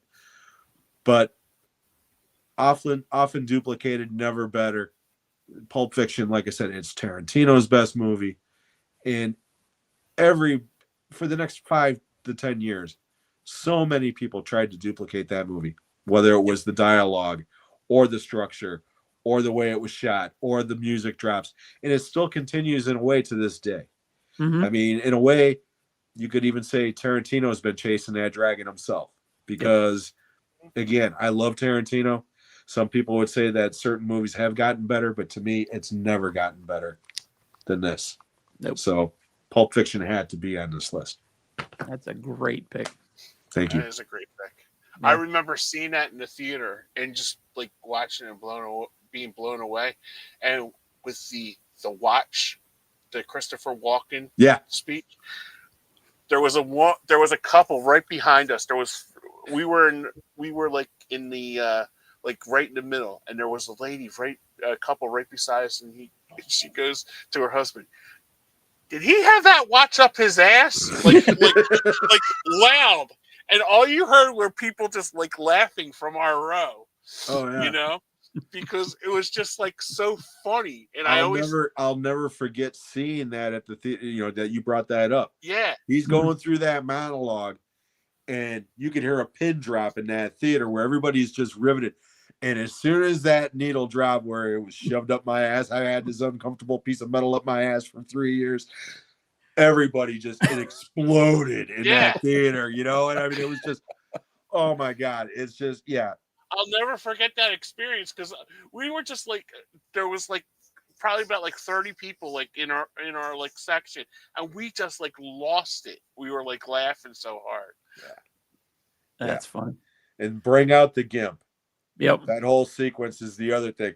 I mean, I'm watching people around me squirming.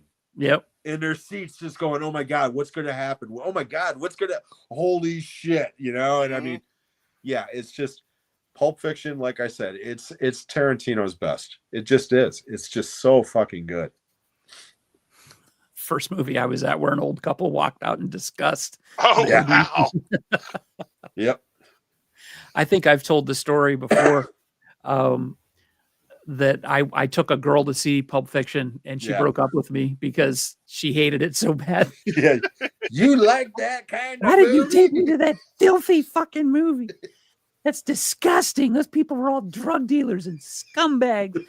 Wow. I'm like, I thought it was cool. You have to bring it down in a stabbing motion. So I got to stab her 3 times. No, you don't have to stab her 3 fucking times. It's a great movie. Yeah, I love it. I love it so much. It's funny. It's not, I didn't even. Go ahead. Sorry. I was going to say, it's his best movie, but it's not his best screenplay, though. Because I still think True Romance is his best screenplay. I fucking love True Romance. And as much as I love Tony Scott, and I love that movie, and I can't imagine anybody else making it, I would love to see what Tarantino would have done with it, though. Mm-hmm. I really do. Yeah. Yeah, me too. She's still a red flag. I haven't spoken to her in 35 years, so I don't know. Oh shit! I shot Marvin in the face.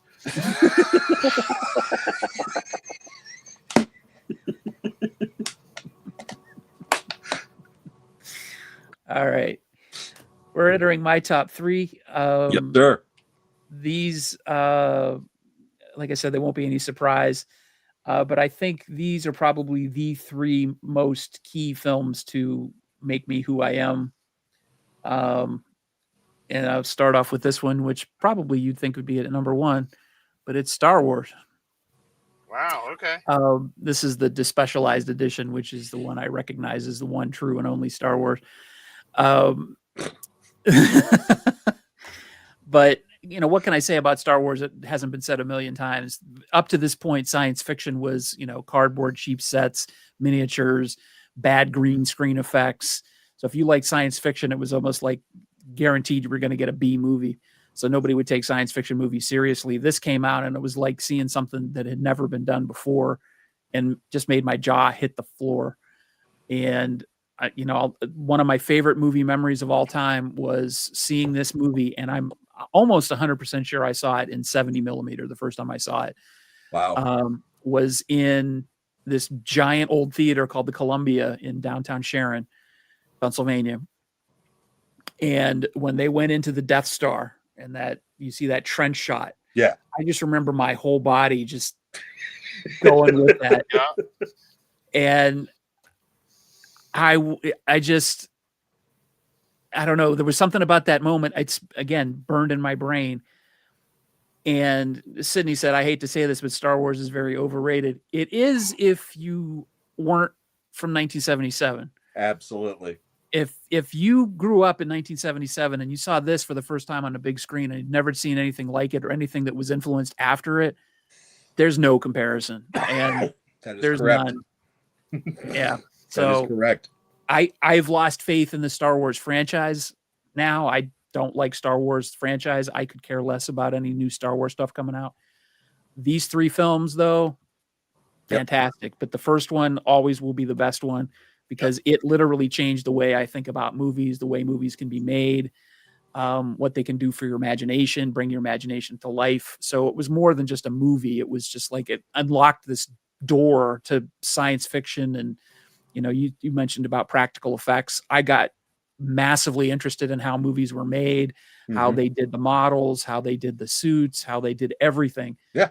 Because of that movie. So it wasn't just a great movie. It was the key to opening up Hollywood basically for me.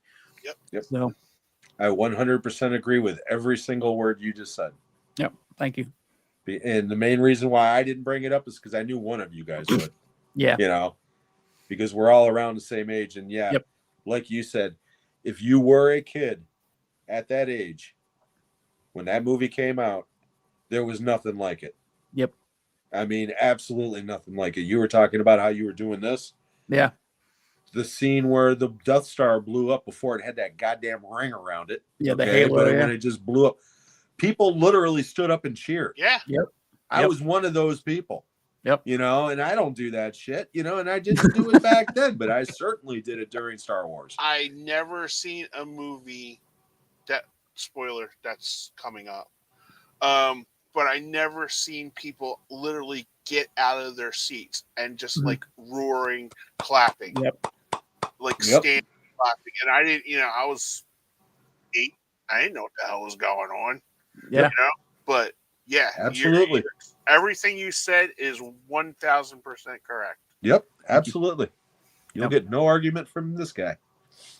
Yeah. It's Mark. Sir Alec Guinness made a lot of money from Star Wars through a profit-sharing deal, earning an estimated $95 million by the time of his death. His initial salary was $150,000. Yeah, because he took points. He took points on the movie.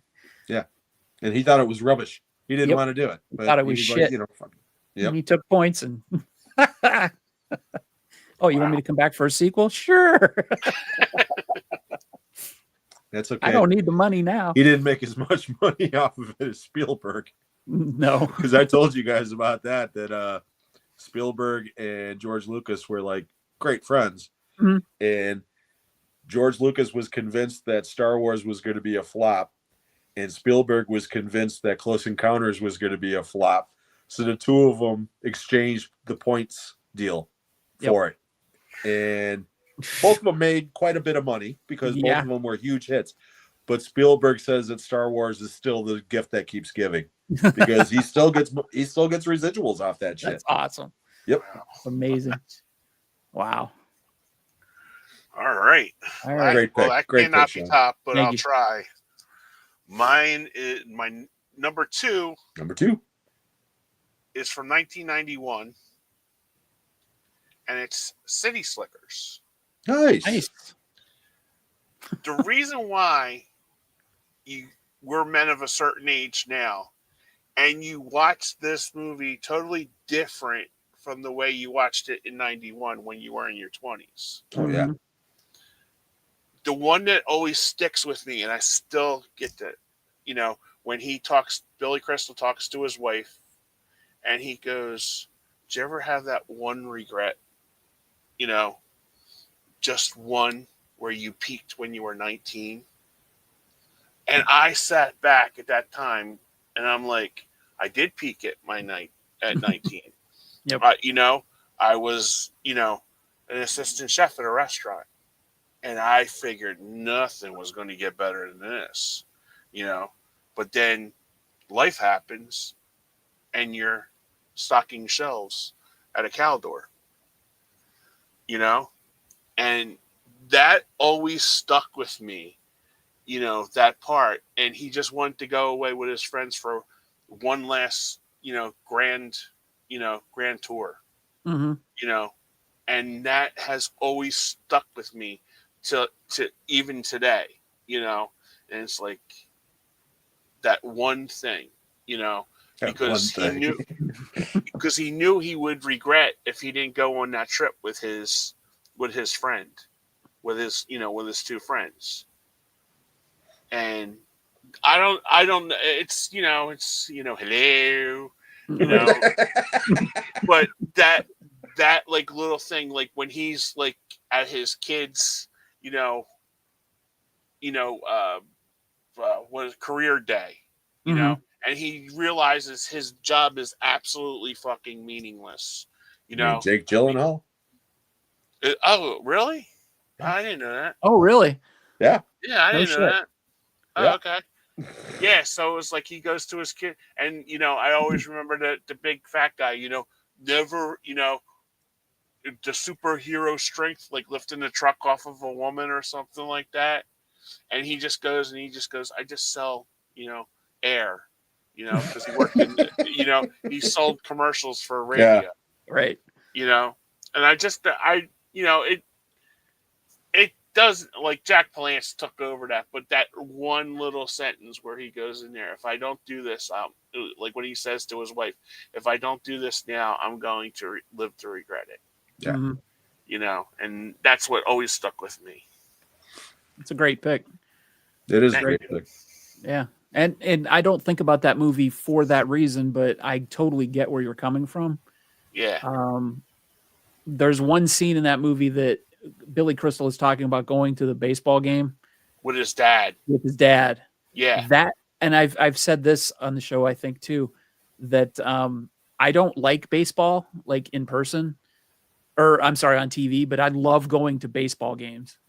And I love baseball movies, but I do not like baseball. But the way that he talks about going to a game in that movie is perfect, because it's exactly what it feels like when I go to a baseball game.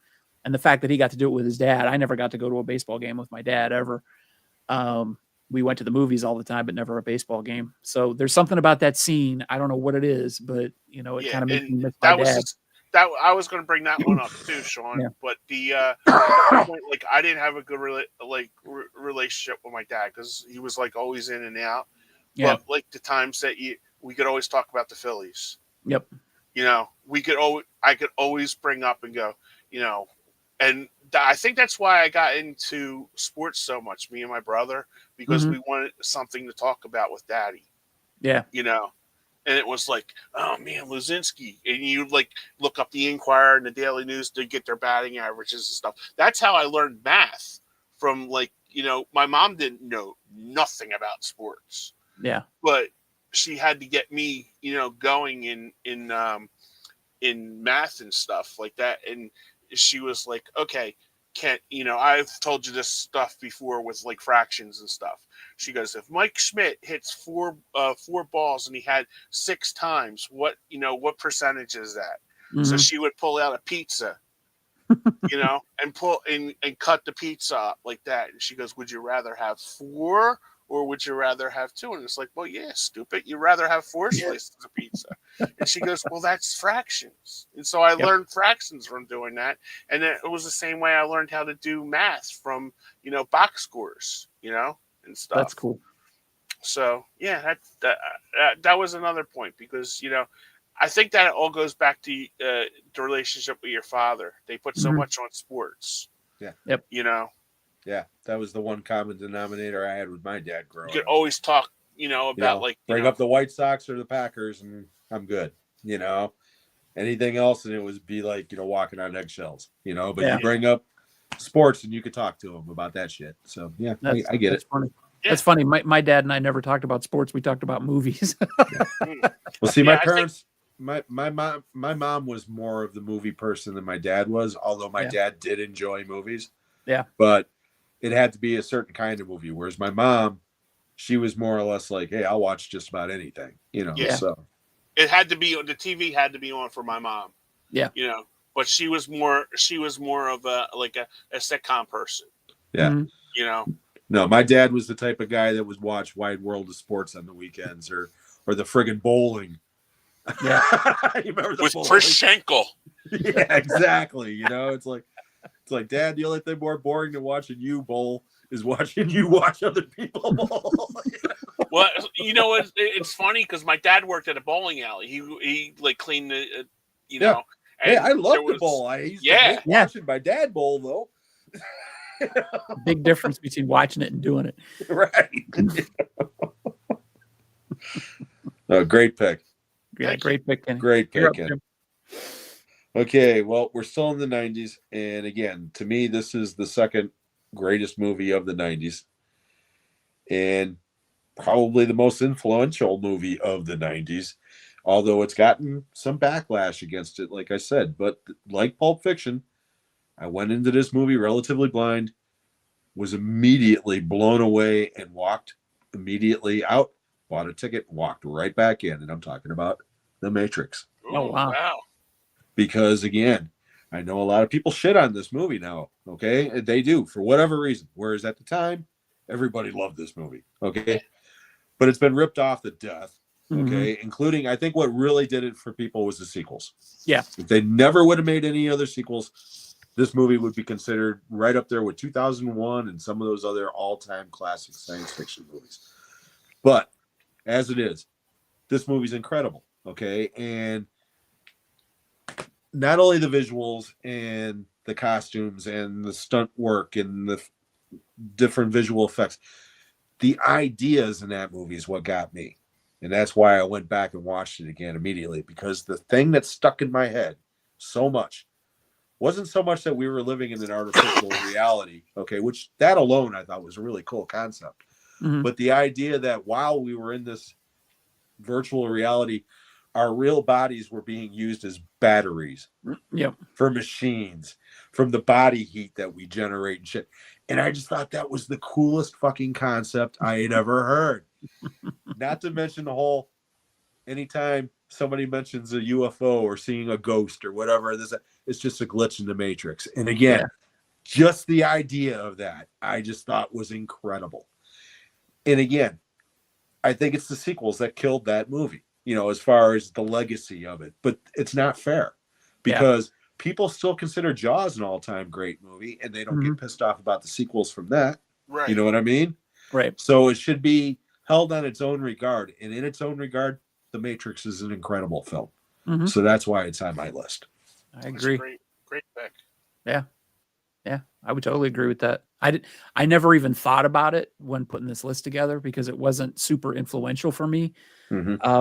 But it's definitely an influential movie, period. For in the grand scheme of things. And so many movies ripped it off.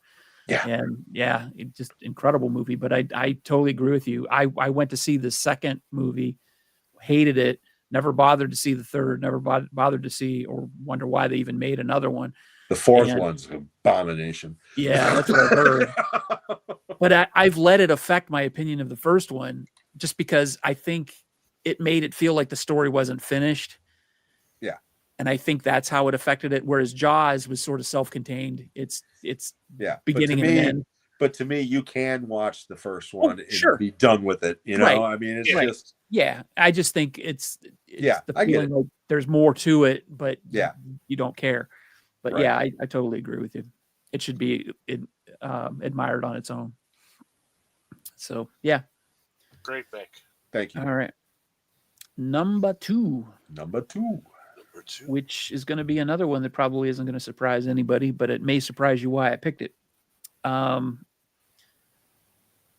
Godzilla. Of course, I was waiting. I was waiting for that too. But it's specifically, and this is the weird thing, it's specifically the 1956 version with Raymond Burr. Not because it's a good movie, because it was the only way you could see it back then. I didn't see the original Gojira until 2004. Right. But the first time I ever cried about a character dying on film may have been Old Yeller, or it may have been Godzilla dying at the end of the first Godzilla movie. Because I remember when they used the oxygen destroyer on Godzilla, I'm like, they killed Godzilla. I had seen other Godzilla movies before the original Godzilla, so I never thought he died. So it took me totally by surprise. And just wounded me as a kid. But the thing that I took away from the movie is that Godzilla didn't want to be, a monster. He was created by man through, nuclear power. He didn't want to do anything. He wasn't doing anything. It's sort of like I was talking about King Kong. He didn't choose to be the monster. He just is because he was created, and then he went about his business and oops, well, now I have to eat. So Tokyo looks good. But there was just something about it that caught my imagination, and it was very cathartic for me too as a kid, because when I'd go outside and play in the snow, I'd build buildings out of snow and then just beat the shit out of them and pretend I was Godzilla, because there was something about that you could get out your anger by smashing stuff. And it was just sort of cathartic to watch Godzilla smash buildings and blow stuff up and just, be that person or be that creature that just can't stop me. I'm just an unstoppable force, and you can shoot anything you want at me and I'm not going to die. So I think that's where I got out of it, not to get too psychological about it, but I think that's where I sort of became a big Godzilla fan. And now it's just because I like them, because they're usually pretty stupid movies until you get to a movie like Godzilla -1, which is actually a great movie, and Godzilla is still a great character in it. So I don't know of any other series that can go from total schlock to total quality and still be in the same series. And I love them both. So great. So that's why I do like shitty movies, and Godzilla qualifies for that. But the original Gojira is one of the best movies ever made. So yeah, it's great. And you're right, that Raymond Burr one was the version that I watched for years. I mean, I saw the shitty Godzilla 1985 with Raymond Burr, or 1984, whatever it was, with the Pepsi or the Dr. Pepper machine. Yeah. I saw that before I saw the real version of Godzilla. So yeah, me too. Great. And which is sad, you can't get that version anywhere. The Godzilla 1985, you can't find that anywhere. Yeah. It's not on Blu-ray, it's not on DVD anywhere.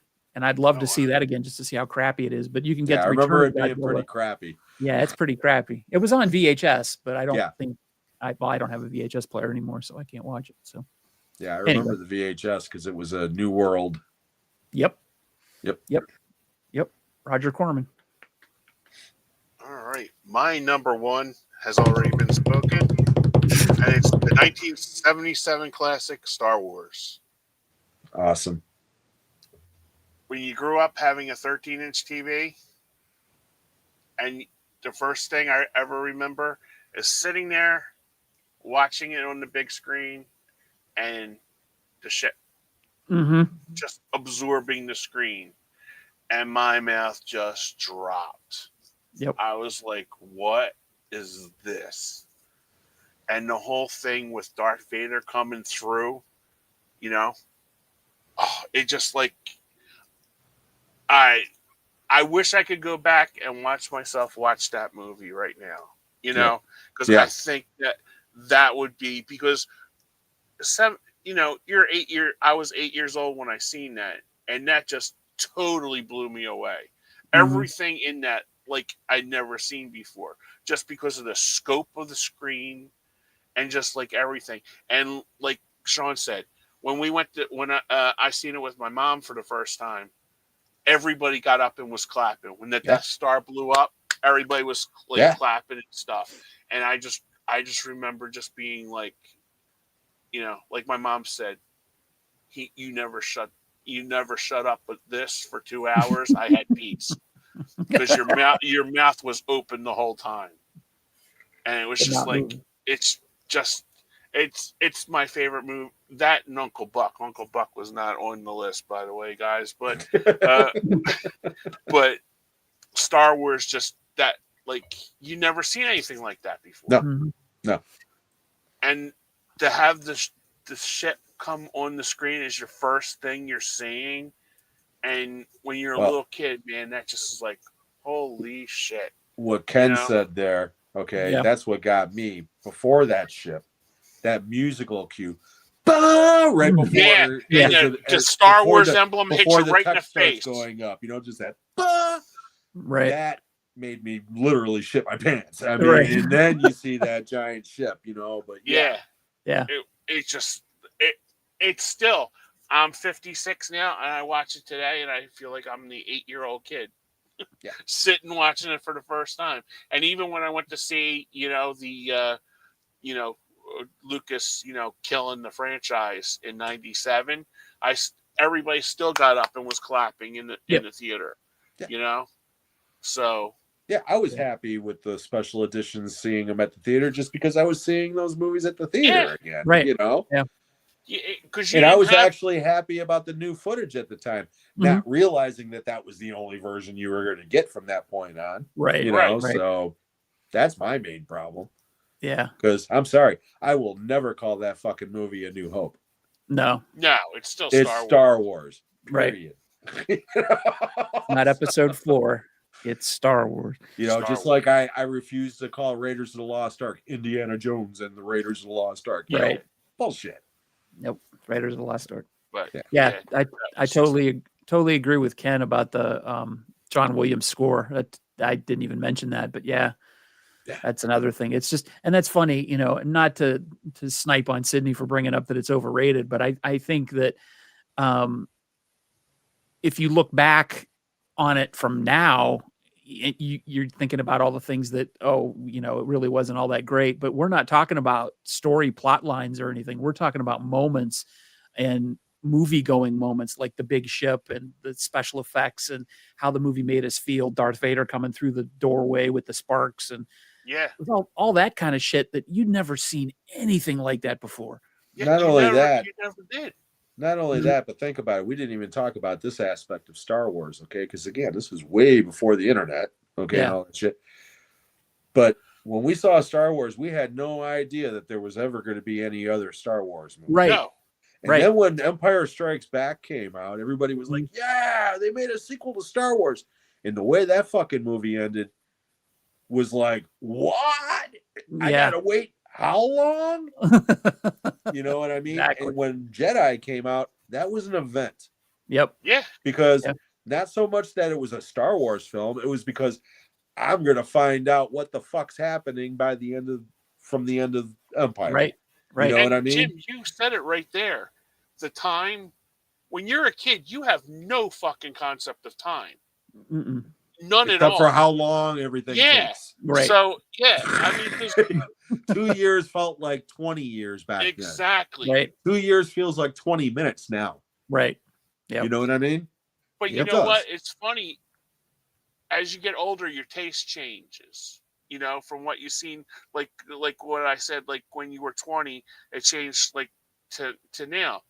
I never have changed from those original three when I was a kid saying them, because I feel like I am the kid. Yeah. Like I I'll agree. pop it on, and it's like, because Sean had I had gotten from my buddy Joe the Grindhouse versions of Star Wars. I watched that more than I watched the 4K of it. Yep. Yeah. I would, because I want to see the grit. I want to see it like when I was 8 all over again. Yep. You with know, the pops and yeah, yeah, because the cigarette burns. that's the charming. That's Yep. what makes movies so charming. And I don't need to see it like all cleaned up. You know, just show me what I seen when I was 8. I don't want to see Greedo shoot first. No. Yeah, no, exactly. Han you know shot what I mean? first. I mean, I'm sorry. Han Solo was a prick. Right. He was not the hero at the time. Nope. Yeah, I bought a shirt from Amazon and said Han shot first. That's right. Yep. Absolutely.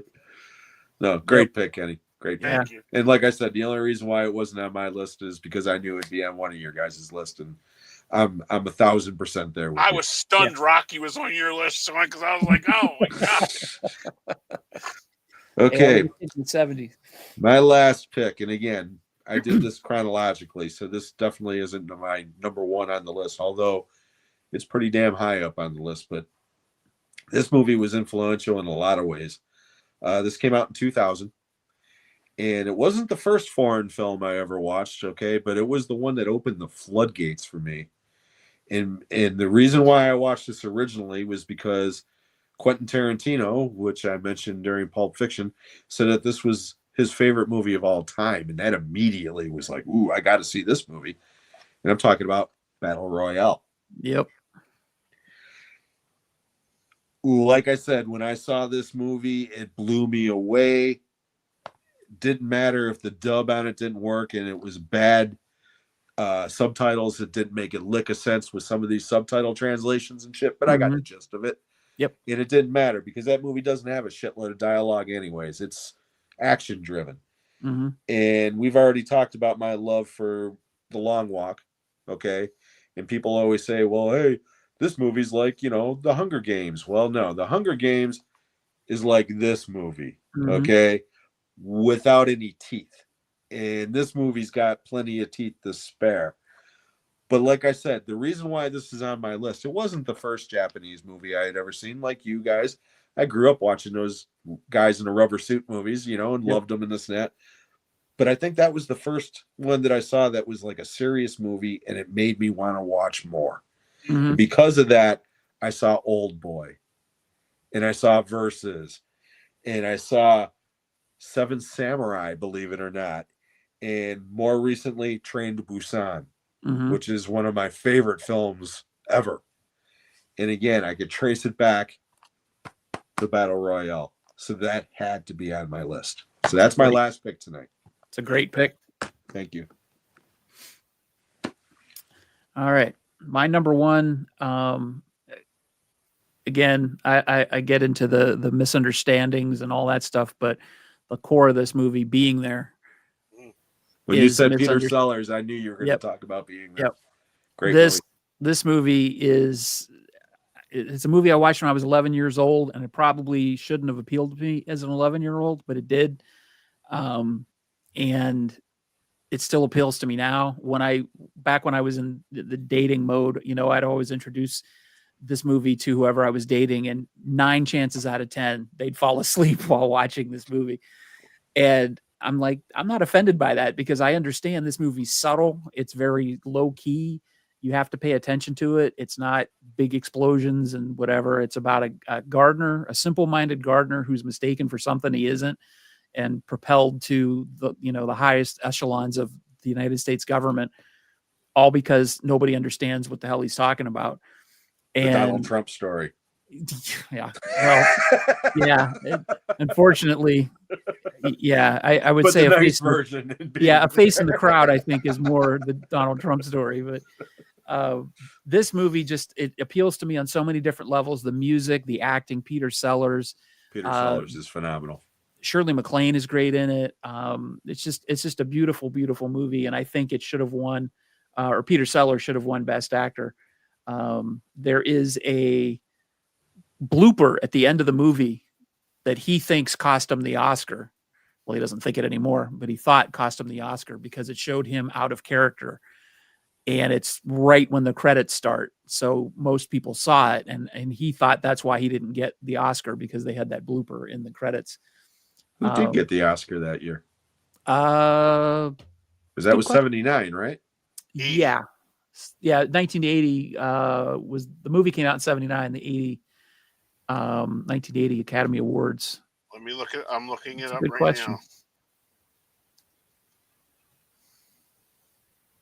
Was it Ordinary People?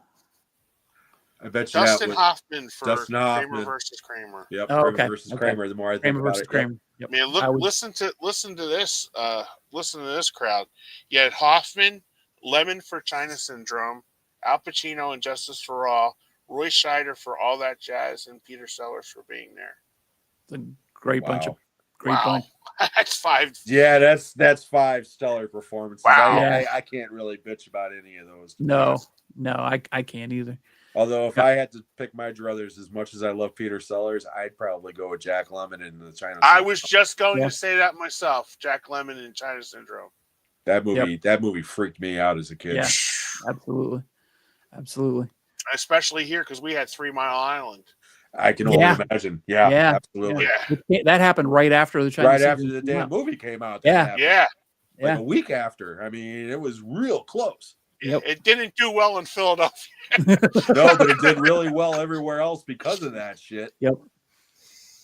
Yeah, Mark says Being There is a great movie. As I've said before, Sellers is a genius, but barking mad, sadly. Yeah. He was a little out there. He was quite the prick to work for or work with. I understand. You know. If you've ever seen his Muppet Show appearance, he gives a little clue to Kermit. He's like, Kermit's telling him to relax. He can be himself. But to paraphrase what Sellers says, he says, I can't be myself. I've had him surgically removed. Yeah. And that's, sometimes he said he didn't have any personality. He would just be the role that he was playing, or, he needed a role to be somebody. So, yeah, he was also a raging alcoholic. So I'm sure that probably didn't help, Yeah, that probably didn't help either. Yeah. But anyway, that's my number 1 movie. Awesome. All right, dude. I know we're running a little late, so let's get to movie recommendations. All right. Mine, since it's Thanksgiving next week, I have a Thanksgiving recommendation, and it's not the one you think of either. This is on Tubi, and it's a 2003 movie called Pieces of April with Katie Holmes. Highly recommend this movie. I got it at the dollar store when Dollar Tree was at the dollar movies, and I was just blown away by this movie. Great. Patricia Clarkson is heartbreaking in this movie. Mm-hmm. Just really recommend it. It's an hour and 20 minutes. It doesn't it's not like a long movie, and it's really the best thing I've ever seen Katie Holmes do. So it's a great pick. I played at my theater back in when it came out. Did it really? Okay. 2002, 2001. Yeah, somewhere in that vicinity. Somewhere, yeah. Yeah, I used to have a poster for it, but I've never seen it, so I'm definitely going to watch it for Thanksgiving. It's on Tubi. That's a good movie. Yeah, excellent, great pick. Nice, Kenny. Thank you, Jim. Okay, sticking to the theme tonight, and everybody, like I said earlier, everybody knows how I love my drive-ins. But in 1981, I went to the drive-in. And I saw a movie that made me an instant fan of the director and the star to this day. And I would go out of my way from the next 40 years to see everything that these two people were involved in. And I'm talking about Escape from New York. It was my first John Carpenter movie. And it was the first movie that I saw Kurt Russell in where he wasn't in a Disney flick. Because up until this point, that's what he specialized in. Yep. And then he did the Elvis miniseries with John Carpenter, which started that relationship. And he made Used Cars in 1980, which I absolutely adore. But I saw Escape from New York first. Mm-hmm. And that was definitely the first John Carpenter movie I ever saw, because I was too young to see The Fog or Halloween originally. I saw both of those on cable. Mhm. But I saw Escape from New York at that drive-in, and I saw every Carpenter movie at a theater from that point on, with the exception of The Ward, which Yep. didn't miss nothing there. Okay. No. And I would say I've seen about 85 to 90% of the Kurt Russell films, that he's released in the theaters, at the theater. I adore Escape from New York. Escape from LA, it's all right. Yeah. But Escape from New York is fucking awesome. So that's my recommendation this week. Yeah, Michael Ironside's the best thing in LA. Michael Ironside's not in Escape from LA. Bruce Campbell, you mean? Is it Bruce Campbell? The No, bad you're guy? thinking of Cliff Robinson. Oh, Cliff Rock. Yeah, Oh, I'm okay. sorry. Uncle Never mind. Ben. Yeah, Yeah. Michael Ironside is in Total Recall. Yeah. that's it. Yeah, sorry. See you at the party, Richter.